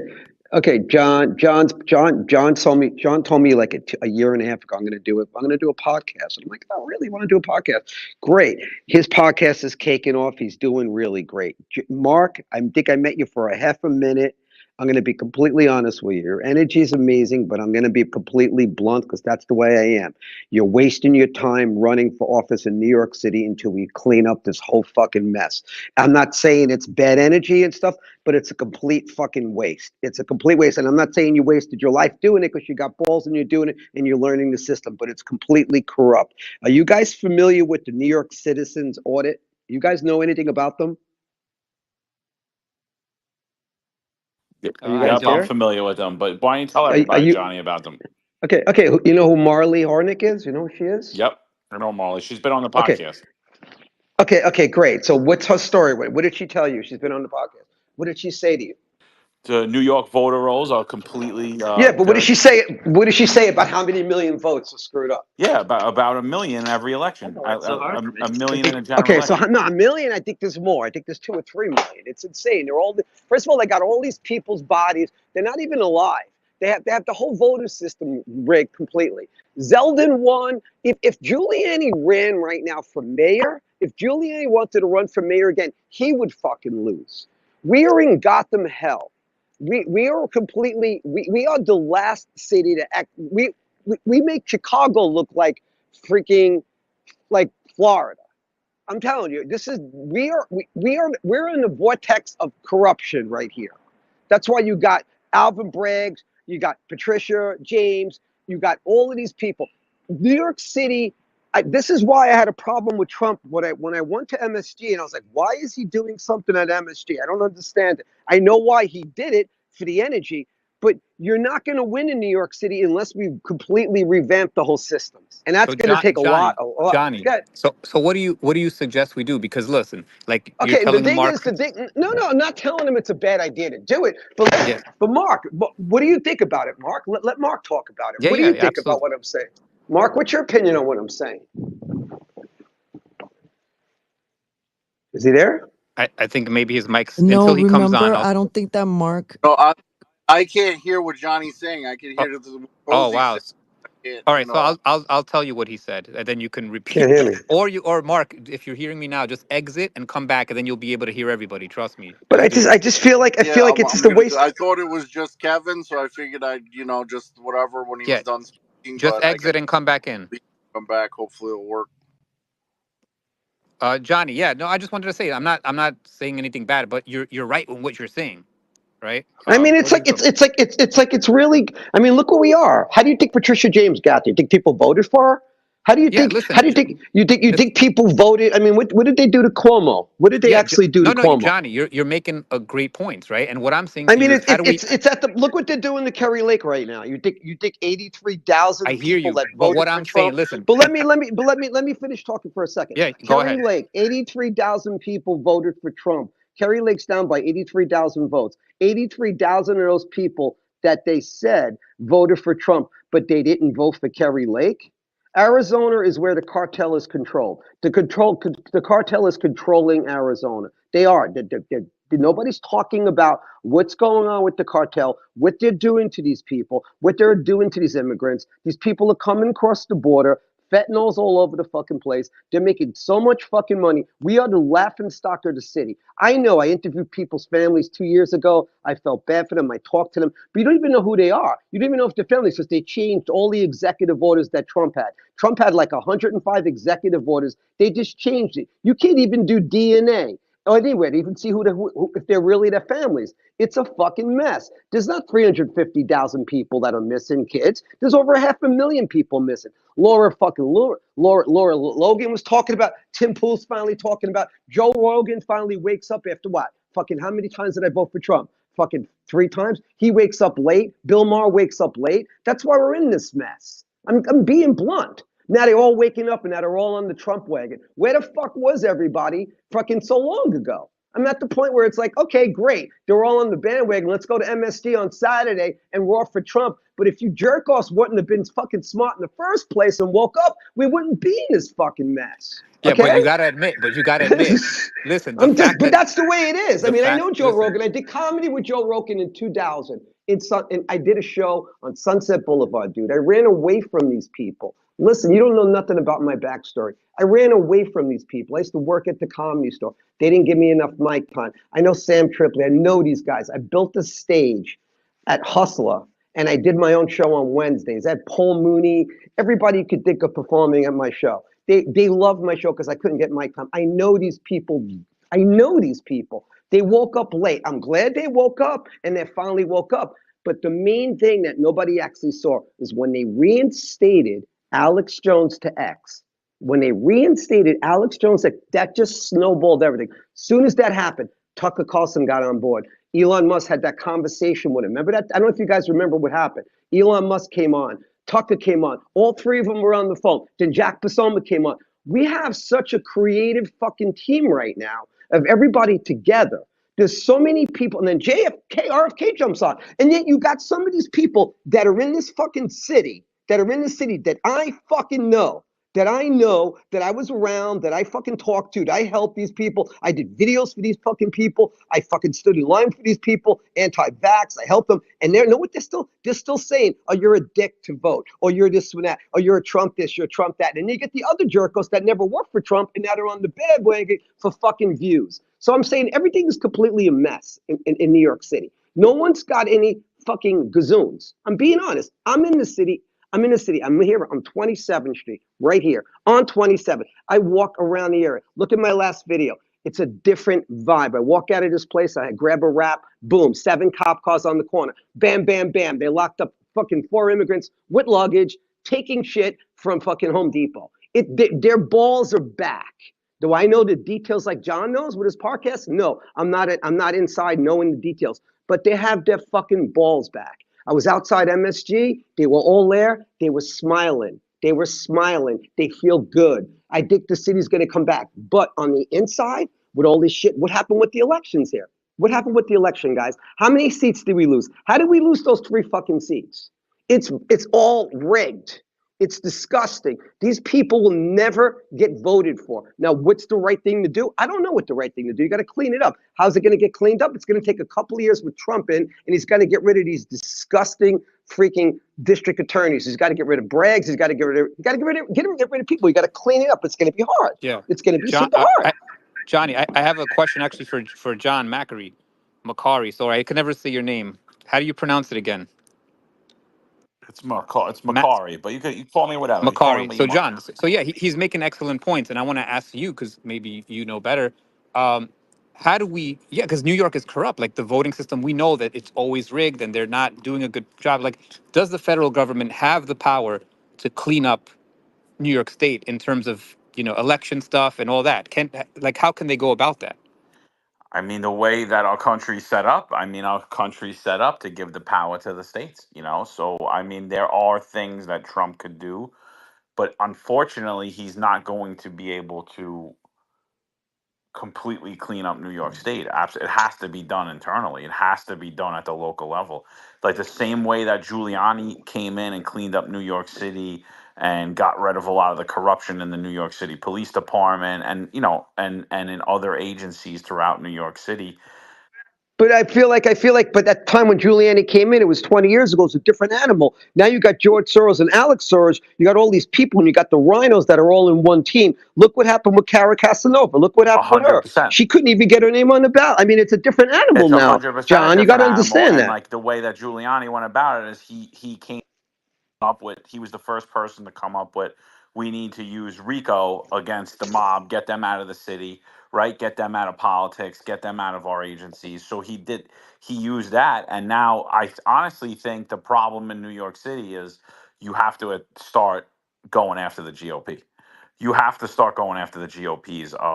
When you look down ballot on all these elections, I don't care, Assembly, Senate, City Council, Democrats run unopposed. You know who else runs unopposed? The Republicans. You're telling me they're not all in bed together? And I Yeah, think, they are. They are. Look what they. Like I said, they're not even giving Well, it. They're disgusting. Where is the other? Is the gentleman hearing me? Mark, are you on the phone right now? yeah, I'm Okay, here. I wanted okay. to actually. I was in Florida at the time, and I'm back in New York. And I'm going to be here back for a while. Did you ever get those vouchers that you needed? Remember, I was writing you when I was away. How many signatures did you need? With the U.S. Senate, I needed 15,000, the same that That's what I'm Kara saying. actually got. Right, right, right. Now, if you're built in the Rhino world, how many signatures do you need, Mark? 0. Exactly. So that's what I'm saying. I feel like even with Trump, these people they want to go to Mar-a-Lago, take pictures with Trump. I could give a shit about going to Mar-a-Lago. Trump needs to sit down and be like, this is completely, it's going to take a long time. But all of this stuff is nonsense. When I went undercover for Kara and I had my GoPro camera down there and I talked to her for a half a minute and I shot down there with my GoPro camera and I shot me trying to go vote for her and I put her name on. Everybody was looking at me. And then we sat down with the judge. We went into the courtroom with the judge and the judge's like, all right, we're going to add her name to the thing. They never did. So the rhinos are just as bad. Look what's going on with Wednesday, what they're doing right now. They're trying to block Trump. So that's why I'm not a Republican. I'm not a Republican. I'm definitely not a Democrat. I'm a moderate. But Yeah. at least there's a change. Why do you think I've been sick for a week? This is the most amazing first step that we have. I still can't believe that we won. I've been waiting for this shit longer than 10 fucking years. Do you know I never voted for Obama. I fucking hated Obama. I voted for 2 Bushes. I voted for both Bushes. I met one of the Bushes. I'm like This is more than 8 years for me for waiting for this. I had to go through all the Obama shit with the button and all of this shit, all of those fucking years. You guys don't understand. Johnny I know, Montana. Listen, man, I know. I have to kind of like moderate the space. I have to let everybody talk. So I want to kind Sure, of sure. just I'll slow land your down. plane. Now, I'll no, slow no, down. brother, I Okay, want you but to make your point. I'm saying it's been. This is the fourth term for Obama that he wanted, guys. Do you understand what's going on here? Do you understand that Obama was doing everything? He's running everything. It's not Biden. It's Obama. It's Obama that did a coup on Joe Biden. It's Obama running everything. It's Obama doing everything. So it's like we have a win. It's going to take time, but you could just feel the energy. The energy in New York City. I wake up, I walk outside. It's just completely different, man. And this is where I live, and I'm excited about it. But I will never run for office or do any of that stuff until a little bit. You don't have a chance, man. You don't have, look what they did to John Matlin too. It's a mess. You want to take Yeah, over and say something? I would love to hear what you have to say. I'm just very passionate about what I'm yeah. I saying. want to. I want to backtrack to the Kerry Lake. Kerry Lake got more votes than Kamala Harris, but still lost the election. So it's not only, there are people that don't vote down ballots, so that's pretty common. So you're not going to have the same amount of Trump votes as you are with the U.S. Senate candidate, but for her to have more than Kamala Harris, that means there's obviously corruption there. So, hopefully, Laura Trump and the national GOP does something to investigate, because Maricopa County screwed her from being governor, and now it's heavily Democrat in the city of Phoenix. So that's really, that's where all the corruption is. That's where the heavy population is. That's where Maricopa County does their shenanigans, and puts in all these extra votes afterwards. I heard 9,000 more votes came in on November 8th in one county, another 8,000 in another county. So I was hearing some things about Kerry Lake. I'm going to do a post about it in the future. When it comes to New York City, I do got to correct you, John, because you say, Democrats run unopposed. We saw Eric Adams had a huge primary for the mayor seat. If it's a winnable seat, they do have primaries, but a lot of times the incumbent, it's kind of like with Joe Biden. When you have an incumbent, out of respect for the incumbent, you generally just let them run. And you see that most of the time. If we have a Republican in office too, you kind of have the party, try to convince you not to run because they're already in office. If you want to flip a seat, it's a different story. But even with incumbents, you don't hear about it, but there are other people that try to run. They have to go and get the signatures. They have to do certain things. The signatures, U.S. Senate is 15,000, but when I ran for city council and state assembly, even though I was the endorsed candidate by the Republican and the Conservative Party, signatures still had to be made. But they ended up getting, helping me get the signatures. I had a lot of help, and the amount was a few hundred because it's local. So I just wanted the information to be out there. And aside from that, I put myself on an independent ballot in city council. I had the Republican and Conservative Party line, and I did a third line called Save the Planet, because I wanted the environmentalists to think I was the environmental candidate. Meanwhile, it saved the planet from communism. Then they changed the law. Since I have two party nominations already, I can't get a third line on the ballot. So I had row B was Republican, row C was Save the Planet / conservative, when meanwhile there was supposed to be a separate row showing Save the Planet and row E. But that's just the corruption with the city and denying me matching funds. So yeah, there's plenty of corruption within the Board of Elections, and the main thing, I know I'm hoping this is informational for people. I don't want to discourage people from running, but there are people who work for the Board of Elections who are communists, and they have access to the voter rolls, and they know how to cheat. They know that some people who are on the voter rolls don't even exist So as how do we people. fix They're this? not real Listen. people. How do we fix this problem? We know New York is corrupt. How do we actually fix it? It's not, and you know what's making You, things you worse, gotta guys? you gotta Wait, wait, you wait, gotta wait, wait. put people to jail. What's making things worse is that we have about 150,000 at least. I mean, that was 2 year ago stat of New Yorkers that left, mostly conservative Republicans that left New York, which makes things a lot worse. Imagine if those people stayed and voted, how much higher that score would have been. You know, he got what, 45%. Imagine how much higher. I think John wants to rebut something you said. I don't know. Yeah, yeah. Lee Zeldin would have won the state if we didn't have all those people move to Florida. But go ahead, John, and then I'm going to answer your question, Cozy, on what needs to be done. Lee Zeldin would not have won the state. He won the state. He was a weak candidate, and he did not fight for what happened. There was a million votes that shouldn't have counted in that election. He was unwilling to be called an election denier, so he never brought a lawsuit. He never would even look at the evidence. Again, I'm a Florida resident right now, and I'm positive that I have multiple voter IDs inside of New York City currently right now. I wouldn't be shocked if those voter IDs voted on my behalf. But I think that the thing that we're getting away from here is there's an absolute path to fix all this. The path to not fix it is to continuously do what we've been doing, which is Einstein's definitions of insanity. If I'll tell you right now, Mark, when it comes to running on Republican ticket, the Democrats have run unopposed. The only reason that the mayor has any type of challengers is because his political career is over. He's looking for a pardon. He's ensnared in a corruption investigation, in 5 corruption investigations. He's indicted on one of them. He's expected to get a subsequent indictment on that same one, and plus be indicted on the other 4. He's now vying himself for the Republican ticket. He's trying to buddy himself up to Donald Trump so that he could get a pardon and get Damian Williams removed. So that's the only reason that he's getting challengers. That's the only reason. No, But first, I'm not. I'm not done. I'm not done when though. I'm he not done. ran for I'm not done. office, That's the only reason he's getting challenges.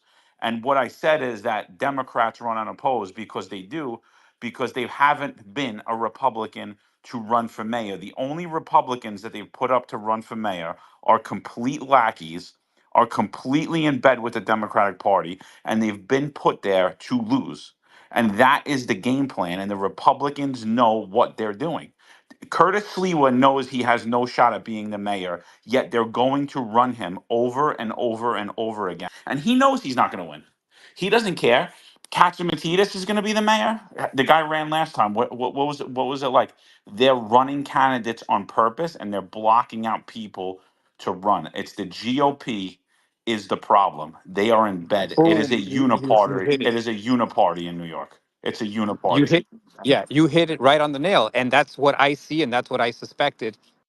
Running these candidates that cannot win, will not win, and don't, maybe some of them don't want to win, you know? It's set up. It's already preset, Cozy. It's a uniparty. It's a preset plan, and when you look at the incumbents. You look who consistently wins the state assembly seats. You look at who consistently wins the state senate seats.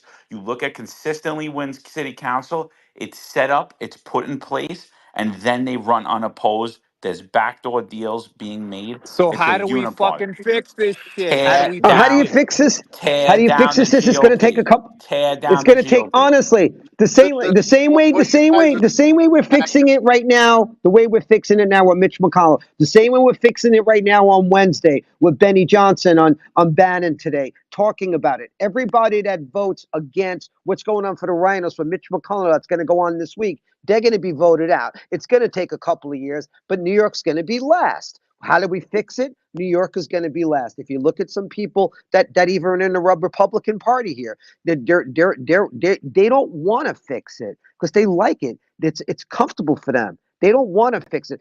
There's only a handful of Marjorie Taylor Greens and other people like this. I mean, so it's going to take a long time, and New York's going to be the last city to fall. And I'm telling you right now, everything John is saying is correct. And it's sad to say because I like Curtis Leewood, and he ran a horrible campaign. When I spoke to him a year ago, I was interviewing. I was like, Curtis, where are you going to be tomorrow? What are you doing? Stop posting your cats. What do you need? You need help? Where are you going to be? And I felt like but the same thing would happen with ALC. Who's the girl that ran against ALC in Queens? What was her name? What was the girl that Tina just Forty. lost? Okay, so how many? I'm not against her. Nice girl, hugged her. I never showed up at any of these events. I don't care. Don't think I'm weird. I'm in Florida. I'm back and forth. I know it's a waste of fucking time. I know it's a waste of fucking time. And I'm not being bad. I'm not saying, well, who are you, Johnny? It's a waste of time. What do? You live in Florida, you come back, you do a couple of videos. Who do you think you are? But at least I know what the fuck I'm talking about. It's a waste of time. You know how many people are plugged in with AOC? First of all, Yeah, let me ask you I don't guys a think it's a question. waste of time. Listen. I don't want to. Okay, I don't let want me to say it's a waste one because other what I'm thing. One saying. other thing. Okay, Hold but on, wait, man. how many Republican poll watchers did you guys see when you voted? Answer that Yeah, question. no, the reason I'm saying that is because we have to try. We have to like I if know, but enough we of have us, to try with a if better enough of us, plan. A better if plan. You got to listen, have a better enough of plan us, than that. if enough of us go out there and consistently try to challenge it, eventually people will start seeing what's up. People look at New York, 45% voted for Trump. People are starting to see, and they're hating this shit. A landslide victory. It was, imagine the popular vote. That means the majority of Americans are fed up with this shit. So we're I know, gonna but they see it. always call it early. But they Listen, call it. If you notice yeah, what they do, they call it. We could have won New York. It's rigged. We probably won New York for Trump. That's what I'm trying to tell you. There's nobody moderate. Even Zeldin. I think Zeldin won. They stopped it. If you looked at the draft, what happened with Zeldin? He was winning, and then they pulled it. Zeldin beat Hutchell. I'm telling you, it's that corrupt. How do we fix it instead of complaining? It's going to take a long time. It's going to take a long time. The same thing that's going to go on Wednesday right now, what they're going to do, they're going to call these people out. They're trying to block Trump already. That it's going to take a long time, and New York's going to be the last city to come back. It's just the way it is. awesome. Thank you, Johnny. And I want Rose Angel to jump on. We haven't heard from her in a while, and she is the host. Rose Angel, take us where you need this conversation to go. Sorry if we're driving you around in different Yeah, we're Well, tangents. nuts. can I make corrections on everything that everyone was saying here that isn't accurate? Like, first of all, I want to encourage people to go to ballotpedia.org and look at the history of the elections. There's no unopposed with Democrats. Mayor Adams, when he won, he had 5 to 10 people in the Democratic Party for mayor in 20 in the last election 2021. I mean, he didn't run unopposed and become the mayor. De Blasio didn't run unopposed either when he became the mayor the first time, and a lot of times you don't hear about it if you're not following the politics. But a lot of these, Democrat seats, even incumbents in Williamsburg, they got 5 to 10 people running against them in these seats. But these districts have like less than 15% Republicans in the district. The fact that Tina got over 30% against AOC, I was amazed. It's like AOC, it's a heavy Democrat district. To get even 20% is a shocker. A lot of times you have these districts, with these congressional candidates in Manhattan. It's like the election ends up being 18% Republicans because that's just how it is.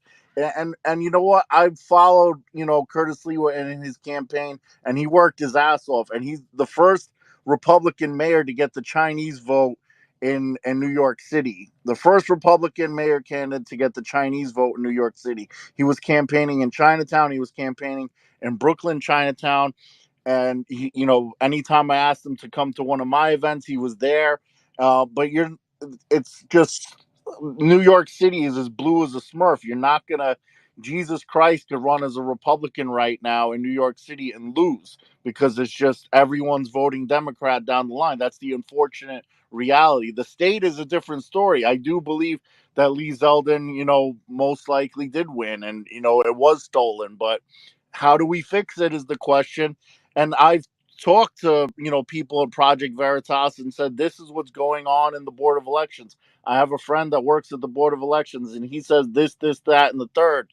Look into it. There's this particular person within the Board of Elections who's a known communist, a public communist, and even talked about bragging about how he's doing things to screw people over in elections. But you need those people to actually record these people and get them arrested for doing what they're doing. So, but we still haven't talking about the wildfires, which is a funny topic. So we'll transition out of that. I don't want to discourage people from running for office in New York. Hopefully things change. Hopefully people go to jail for the thievery that we've had in the past. But it is very discouraging. It's not impossible. We do have Republicans flip seats.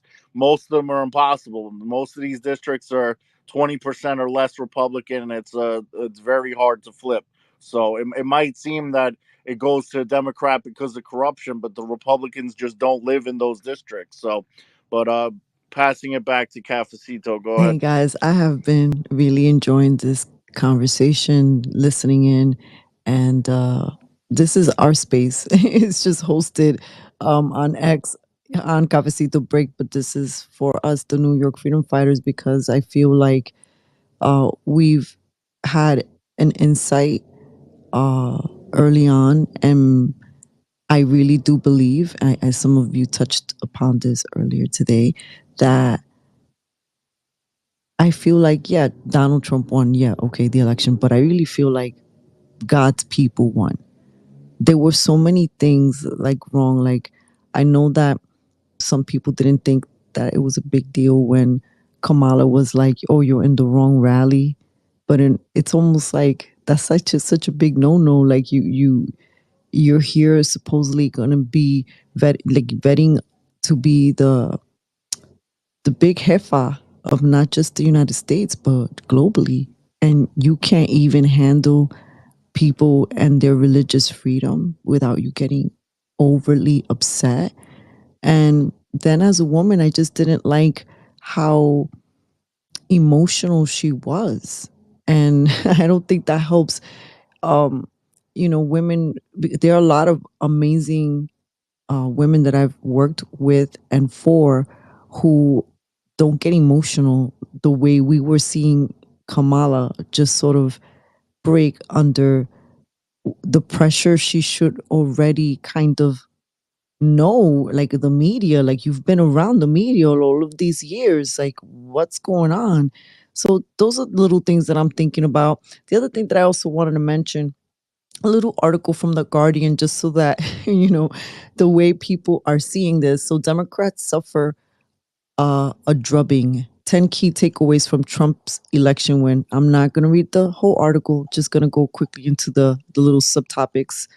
uh Number one, racism and misogyny defeat joy and hope.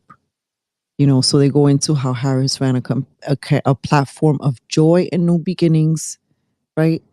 But that on the other side, the presidential nominee was suddenly defeated by a convicted felon spouting racial hatred and sexism, including accusing migrants of poisoning the blood of America. So these are the talking points that get thrown at us when we are in discussions, right? Number two, democracy is now at the crossroads because, Trump's return to the White House comes with a promise of vengeance on his perceived enemies. You guys know that better than I do. I'll go on to number three, world order set on fire. Now it's going to appear bleak for Ukraine in standing up to Russia as Trump has claimed that he would end the war within 24 hours, right?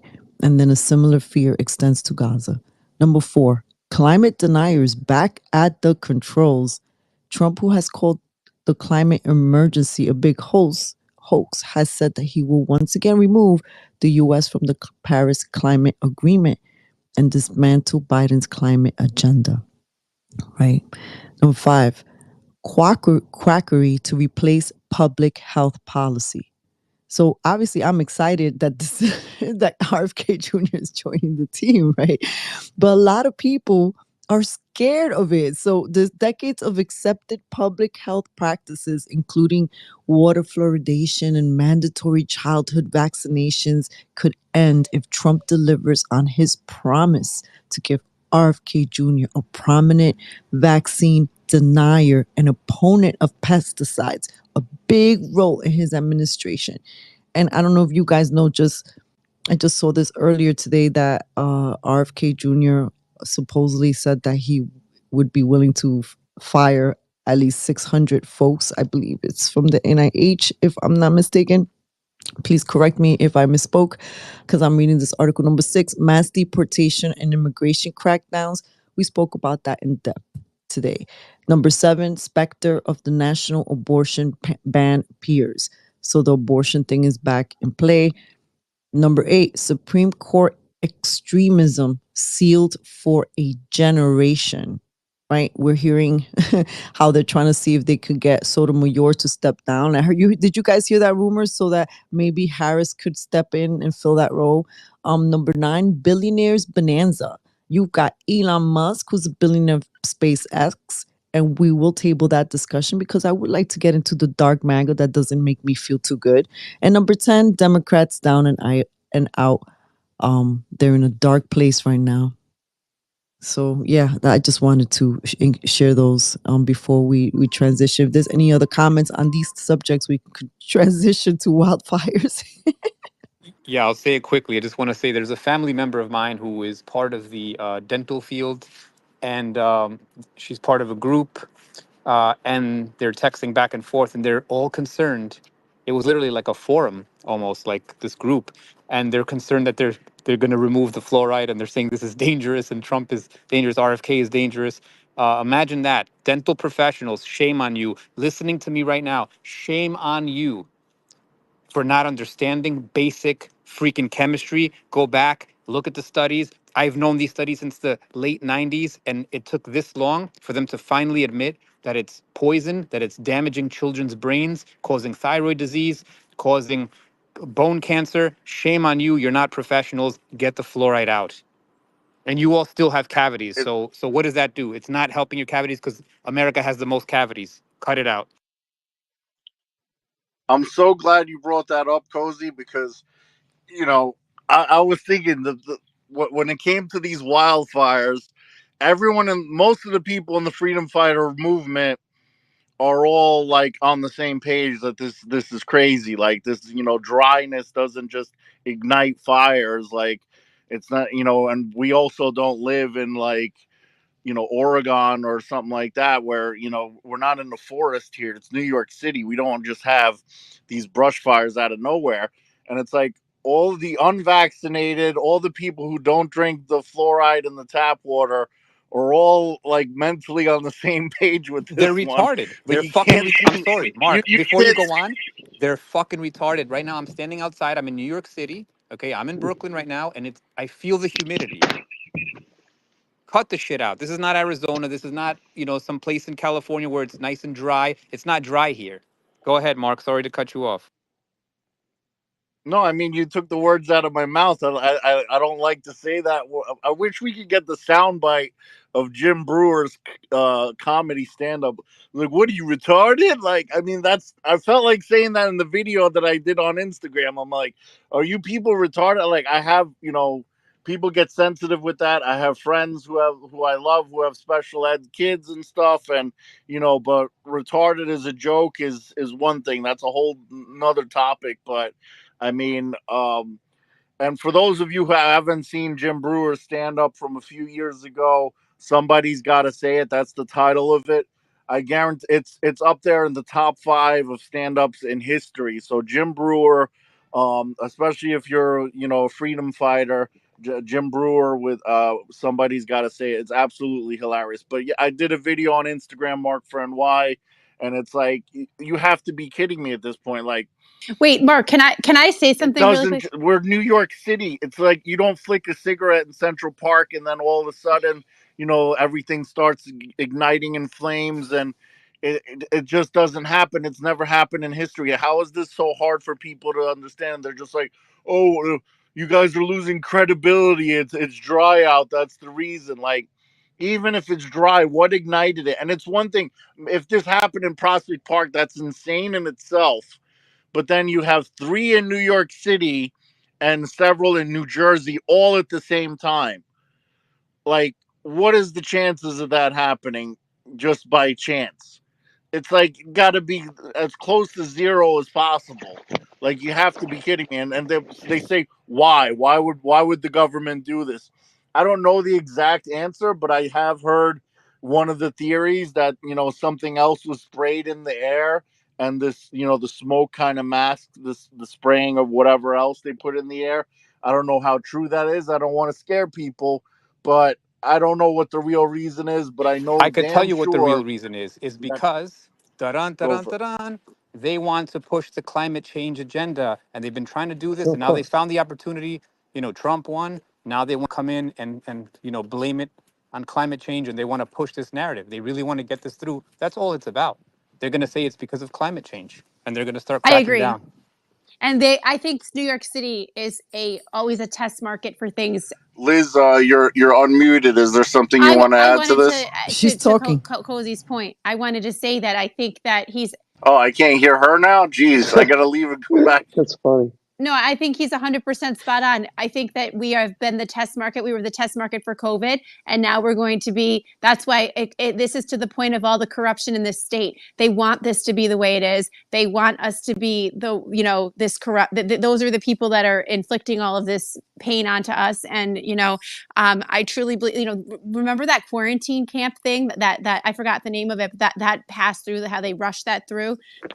That's still there, regardless of Trump winning. Like we had been talking about, this is, he's at the federal level, we're at the state level. They're not going to stop. They are doing this on purpose because they want to keep up this whole narrative, and everybody looks to New York City or California, for different things. And so they're going to see that it's happening here, and it's just going to make more problems for the rest of the country because they're going to say, well, look what's happening in New York. That's why I think this is happening. Absolutely. Rose Angel? Wow, it's almost like you knew I wanted to share something. So, did you guys notice that immediately after these suspicious, of course, these brush fires that we're all used to that have never happened in the history of me living in New York, um, New York Magazine, for example, posts get used to that odor and consider restocking on N95 masks. Much more will be turned to ash in the next few years, including any hope of winding down the fossil fuel era soon. What a fucking bitch of a title or description. Thank you, New York Magazine. Yeah, can you please post that at the end of this? Like, post it on our on this chat. I'm trying to, yeah, I'm gonna try. But I saw that's not the only one I saw. I saw a few of them throughout the weekend, almost like that imprint. Yeah, you should. Yeah, share them at the end. You don't have to do it right now, but share it at the end. I want to read these for sure. And then I don't know if you guys also know that apparently somebody was arrested for one of the fires. No, I didn't hear that. I know that one person died, 18-year-old in at the border of New York and New Jersey. They said he died because a tree fell on him while he was, kind of trying to help the situation. Yeah, there's some articles that have been posted. Everything's just flying by. Something that has the internet waves going nuts right now is apparently Marco Rubio is about to be named as the Secretary of State. So I don't know how you guys feel about that. I mean, I didn't like Marco Rubio when he was running for president. He's not one of the top guys that I trust. Like I think Johnny was saying before, there's a handful of people that are like Marjorie Taylor Greene, obviously Thomas Massey, Rand Paul, there's Jim Jordan. There's literally a handful of people in the government that's elected that I trust. A lot of them are controlled by law.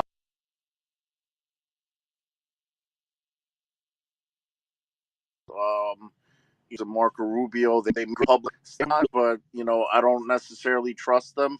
They haven't done anything horrible at the same time, so I'm not really excited about it, but I don't exactly hate it at the same time. So that's my take on that. I posted the meme that I posted earlier about the wildfires in Jokers because Eric Adams has his puppet masters telling people to go out and make the speech. I'm watching Eric Adams make that speech about the wildfires and how it's dry and stuff, and I'm just looking at his eyes. I'm like, this guy doesn't even believe the shit that he's saying. It's like, come on, like, I mean, because it's dry in New York City. You have these wildfires, but I don't want to. I know we're transitioning to another topic, but yeah, it's just he doesn't even believe it. And he's over there. Make sure you're not barbecuing. Yeah, I'm sure there's a lot of people who are freezing their balls off outside that want to invite people for a barbecue. Like, I mean, I don't know. Anyway,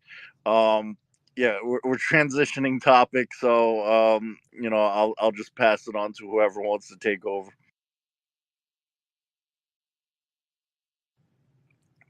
Kozi, you got something to say about Marco Rubio or anything else? I don't Cash, have that. I don't have you know, nothing to say. do you know Cash Patel is now the CIA director, right? You guys know that already, right? No, it's the first I'm hearing of it. Yeah, it's just announced, by the way. And then I'm not even online a lot, but I'm just seeing it right now. Supposedly, Cash Patel. I got a text from people. I don't go online, guys. I don't go on X. I don't really go on Instagram. I do videos here and there because I miss acting, and it's in my blood, and I just don't want to deal with the people. But Cash Patel is the next CIA director. That's what's breaking from people texting me. I just think, to be completely I don't. honest. Wait, can you tell me a little? I don't know anything about him. Is he? Cash Patel, he's been there for a while. He's been always been fighting with Trump. Look at his background. He's always been there with Trump for all these years. He's hardcore. He worked in the government for a while, but he never has gone down the dark road. He's always been by Trump's side. He's a very smart guy. He's an Indian background, but he's the new CIA. He's very smart. He takes people out. He was there during the January 6th stuff, fighting with everyone, always doing a ton of interviews. Cash Patel, yeah, you're going to see him. You're going to see a lot of people that've been around Trump. Like, I'm still stunned that he named what's his name Zeldin today. That was a little weird for me. But he's going to start putting his team together, and it's just like unbelievable. I don't know, maybe because I'm in New York City for 2 months, I'm still completely stunned, and I study this stuff a lot. But I study people that I can respect. Like, I study Alex Jones, I study Owen Schroyer, I study Steve Bannon, I study different people. I watch Charlie Kirk here and there, different people. But I still can't believe that he won. I still can't believe that he won. And it's like, I feel like no matter what happens, if New York becomes Israel next week, if these people just show up with automatic weapons, or the dollar crashes or anything, I just feel like it's still, I don't care. Like, I don't care because we have a real president there. And it's not like I'm all over Trump because I have problems with some of the stuff he does. But I just feel like it's just an amazing comeback. It's an amazing turnaround. I mean, it's like I've been doing videos for years on this, and I just can't believe that no matter what, he's the president, and no matter whatever happens, we're going to be okay now. That's the way I feel.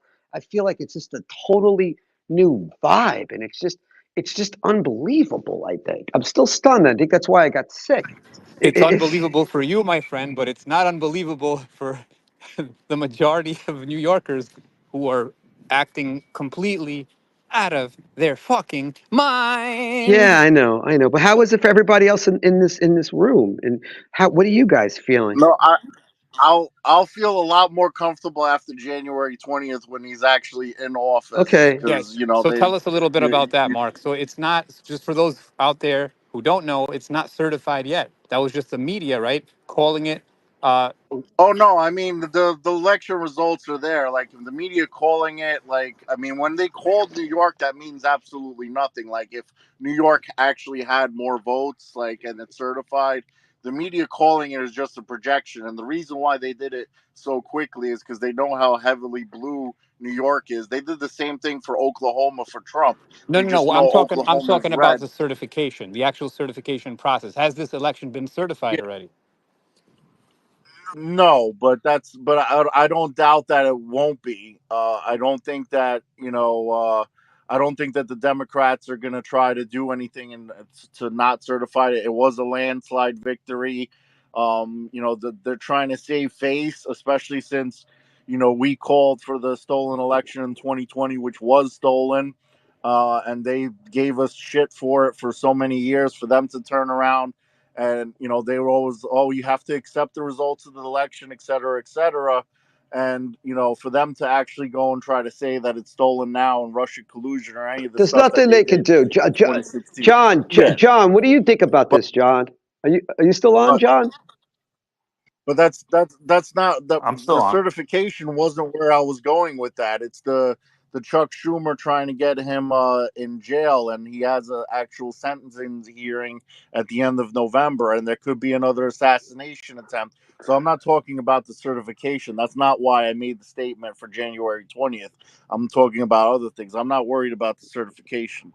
I'm worrying about January 6th, maybe. I think a lot of like idiots are going to show up at January 6th when they actually when they actually go do the electric college. On January 6th, that's what happened 4 years ago on January 6th. Why people choose January 6th, because that's when the electric college is put into place. So I'm hearing, I don't think it's going to happen. I don't think there's no momentum around it. I'm hearing January 6th it's going to be their term on January 6th trying to stop it, and there's going to be a lot of bad people going down to the Capitol. But I don't believe that, because I don't think they have no momentum whatsoever. I mean, they're always going to try to kill him no matter what. Even God forbid they do kill him. I don't want to ever see that happen. But you're not going to stop his policies no matter what now. That's why I'm completely blown away. You're never going to get rid of his legacy now. I mean, if you look what happened if John Oliver, I don't know if you saw the video I did on John Oliver. John Oliver said, "You don't understand. If Trump loses, we could put him to rest." Like, this is the biggest thing. This is the biggest comeback. This is it. This is it. Like, he's got 4 more years. Live or die. I hope he stays alive. Believe me, you can't take away the greatest comeback in history, man. It's great for New York. It's great for people. More people are waking up. And I just think it's an amazing thing. I mean, maybe I'm just so into it. I don't know. I feel totally different now. I feel like I want to watch the news again. I feel like I can't wait. Like last year, I did a Christmas video in New York City. I was on my bike and I was talking to people and I was like, wow, the city's still amazing. Imagine if we had good people leading the country. And it's like I did a video last year on Thanksgiving screaming in the park, Donald Trump's coming back. He's back now. He's going to be back. Now, I just see it. It's going to be great for New York, man. I think it's going to be amazing. Trust me, it's going to be amazing. Great. So listen, we're winding down. It's 11 o'clock. We've been in 2 hours. Rose Angel, please, close it up. Well, okay, let's wrap out comments. I just wanted to switch the subject a little bit. And, one of those fuckery news. Did you guys hear about the little Mattel Barbie doll that was being sold? I guess the replica of Ariana Grande's character. And apparently there was a website that led to a porn site. So this is what I'm saying. Like, when we're talking about the way, like, how does that happen for a toy company? How does that mistake happen when something like that is printed on a box? It's like it was mentioned here earlier today that there has been many ways, whether it's intentional or this is a big oops, that this sexualizing of our children is just getting everywhere in places that we don't even think. And now the Barbie doll box, I mean, that's kind of nuts. So I just wanted to sort of mention, and out there, it's not the first time I hear about things that have to do with kids' toys that all of a sudden there's like a question mark around it. But, we're keeping our eyes open. I have to say, I agree with you, Johnny Montana. Thank you also for joining us. And Carla, who joined us earlier, and Joan, who has contributed to the space before. Everyone who's been here, and Kevin, and Kozi, and Mark, and John, Makari. Forgive me if I've missed one of you, but I really do feel different. I really feel like there's a vibe, an energetic difference outside. I feel like maybe there's a collective, like, exhale, not just in the United States, but globally, because some of the people who are having meltdowns right now, they're maybe just thinking about their own world. And many of us here, we're thinking bigger than us. We're thinking about our communities, our families, our loved ones, our legacy. And many of us here are also thinking about the little ripples, right, of what happens here in New York, how it ripples to other states, how it ripples to other countries.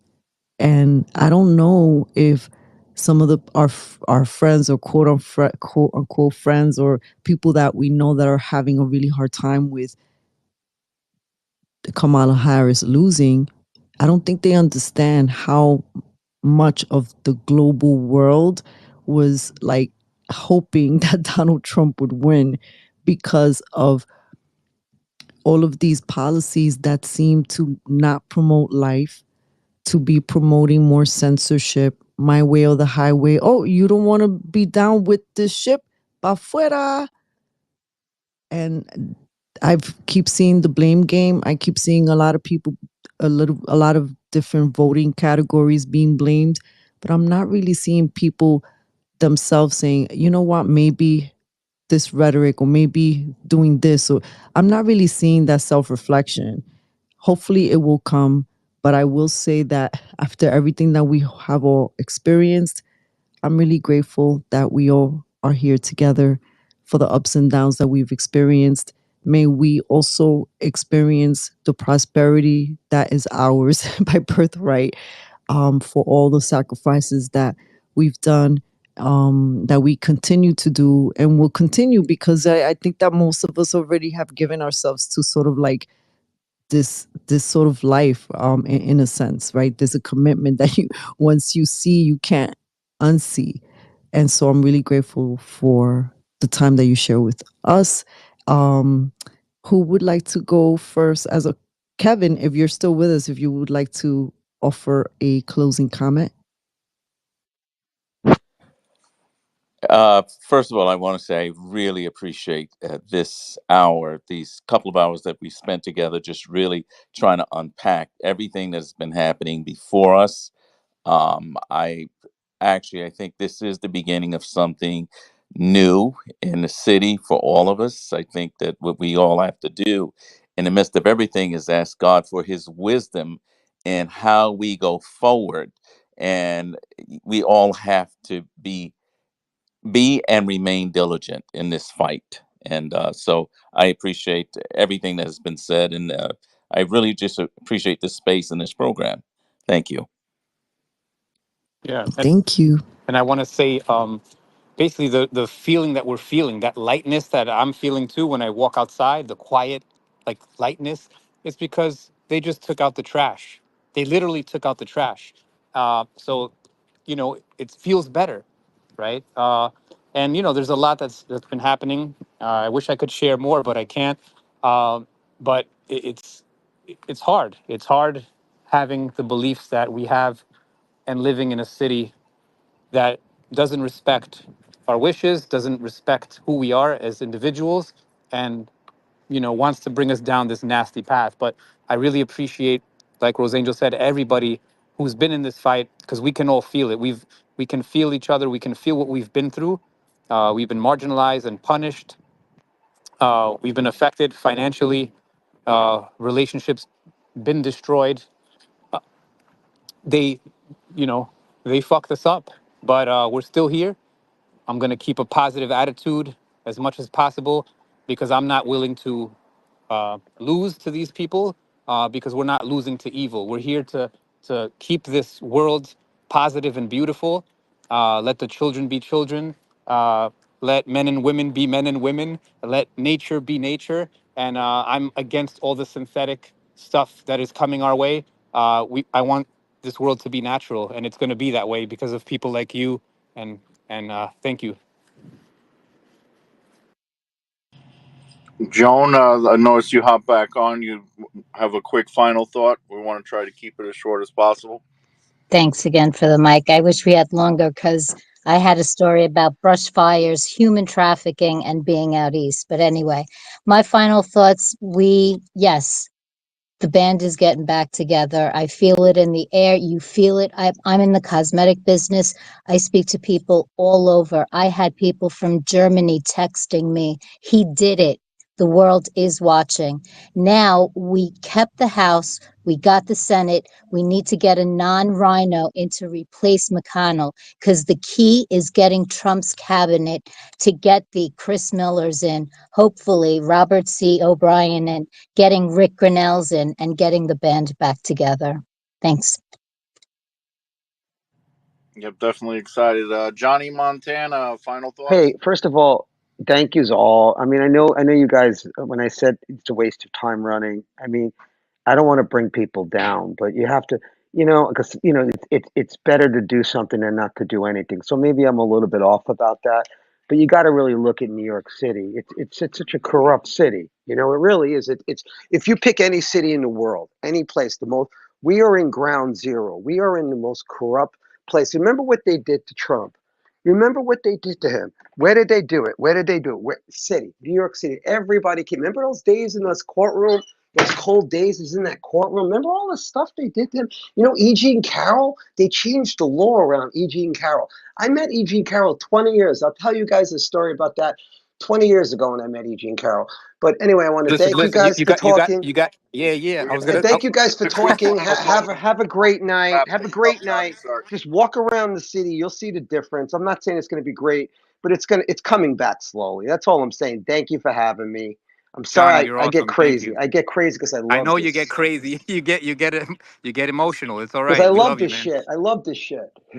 Thank you.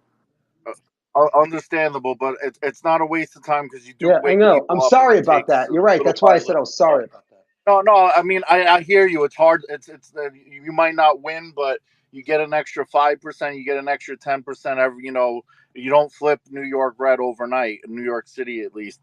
Liz, your final thoughts. Well, my final thoughts are I am going to work tirelessly to get children to love the American flag and to bring back patriotism from the my little corner in the world, and I hope to be traveling around doing this. Mark, I mentioned to you that I'm actually going to be trying to apply for a position through the administration somehow. I'm, in the process of putting together a video resume. I have professionals working on it. So, I really have a dream here, and I would love the support of all of you purchasing the book. Please come give me a follow on Instagram. Getting my following up would be good because it will look good for me when I'm trying to move forward. So yeah, so I really don't think this book has done, and it's not even just the book. There's a whole message behind it. I don't think we got the momentum that we needed coming out in COVID when it was just really not a good time because people were so hell bent on hating this country. So that's my thought, and I need the support of all of you. And tell a friend. And yeah, thank you so much for having me, and I'd love to come back. Oh, one more thing. I'm tired of driving my daughter to Bennington, Vermont so she can go to school. Kozi, I have to do that because I refuse to vaccinate my kids. So I really want religious exemption back in New York State. I'd love to help you guys with that fight as well. Anytime you need my assistance, because it's a far drive and 45 minutes. It's trying on my marriage. It's trying on my family. It's a beautiful school, but she belongs in New York State. She has the right to go to school in New York State, regardless of her vaccination status. Okay, I'll end it there. Appreciate you having being on. Yeah, you're definitely welcome anytime, Liz. John McCary, final Appreciate thoughts. all you guys. Great conversation, Liz. I'll definitely get your book. I'll push it. I'll follow you on Instagram. Appreciate everybody. But again, I'm going to say it again. If we continue to do the same things, expect the same results. Main reason why aren't vaccinated, why kids cannot go to school that are unvaccinated in New York State. Who do we have to thank for that? Thank Nicole Maliotakis, who said she would never turn against parents. Republican, went and turned against parents. We got to start ironing it out. The left is what they are. We're not going to change it. You saw Christy Mamarato win in the Bronx city council seat in an all blue district. There wasn't a speck of red anywhere. We have to have Liz, real mute your people mic. run for office. We have to have real people run for office. We have to have real people push back at the system. We have to grassroots organize. The issue in New York is the GOP. It's a uniparty. I'll say it. I'll say it till I'm blue in the face. Appreciate everybody. Have a great night. We'll be back Monday. You are correct about the uniparty and the corruption. Some counties are different than others in New York, but they just follow a chain of command. You could be a district leader and just obey the county guy, and the county guy obeys the state guy. So that's part of the problem. But I don't want to get into all that. My final thoughts. I'm going to put my tinfoil hat on. I don't know. After Trump won, I joked. I said I woke up the next day feeling great again. I mean, there was something different. I don't know if they lowered the electromagnetic frequencies or something, but I literally just felt so much better, so much more energetic. I slept like 3 hours. I was up till 3 in the morning Pacific time, which is 6 in the morning Eastern, waiting for the end of Trump's speech, and watched more stuff afterwards, and went on Instagram and posted stuff, and slept 3 hours before having to go over to work, and like still like felt amazing all week long. And I like it couldn't just be Trump. I know, like, I think that we were unburdened by what has been, as Kamala Harris like to say. There's the part where we're wondering whether we're going to have World War III or be able to afford groceries again. And Trump won, and we see right out the gate the wars are ending across the country, across the world. He's not even in office yet. It's not even a week since election day, and he's throwing out all these things of what he's going to do, and you can't help but be excited. I don't know how you could hate on this man. The only way you can hate on Donald Trump is if you're misinformed, and you really need to inform yourself.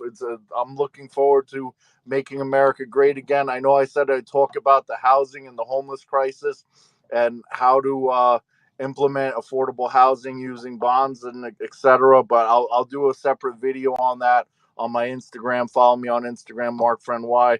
Follow everybody by clicking on their photo and clicking the follow button.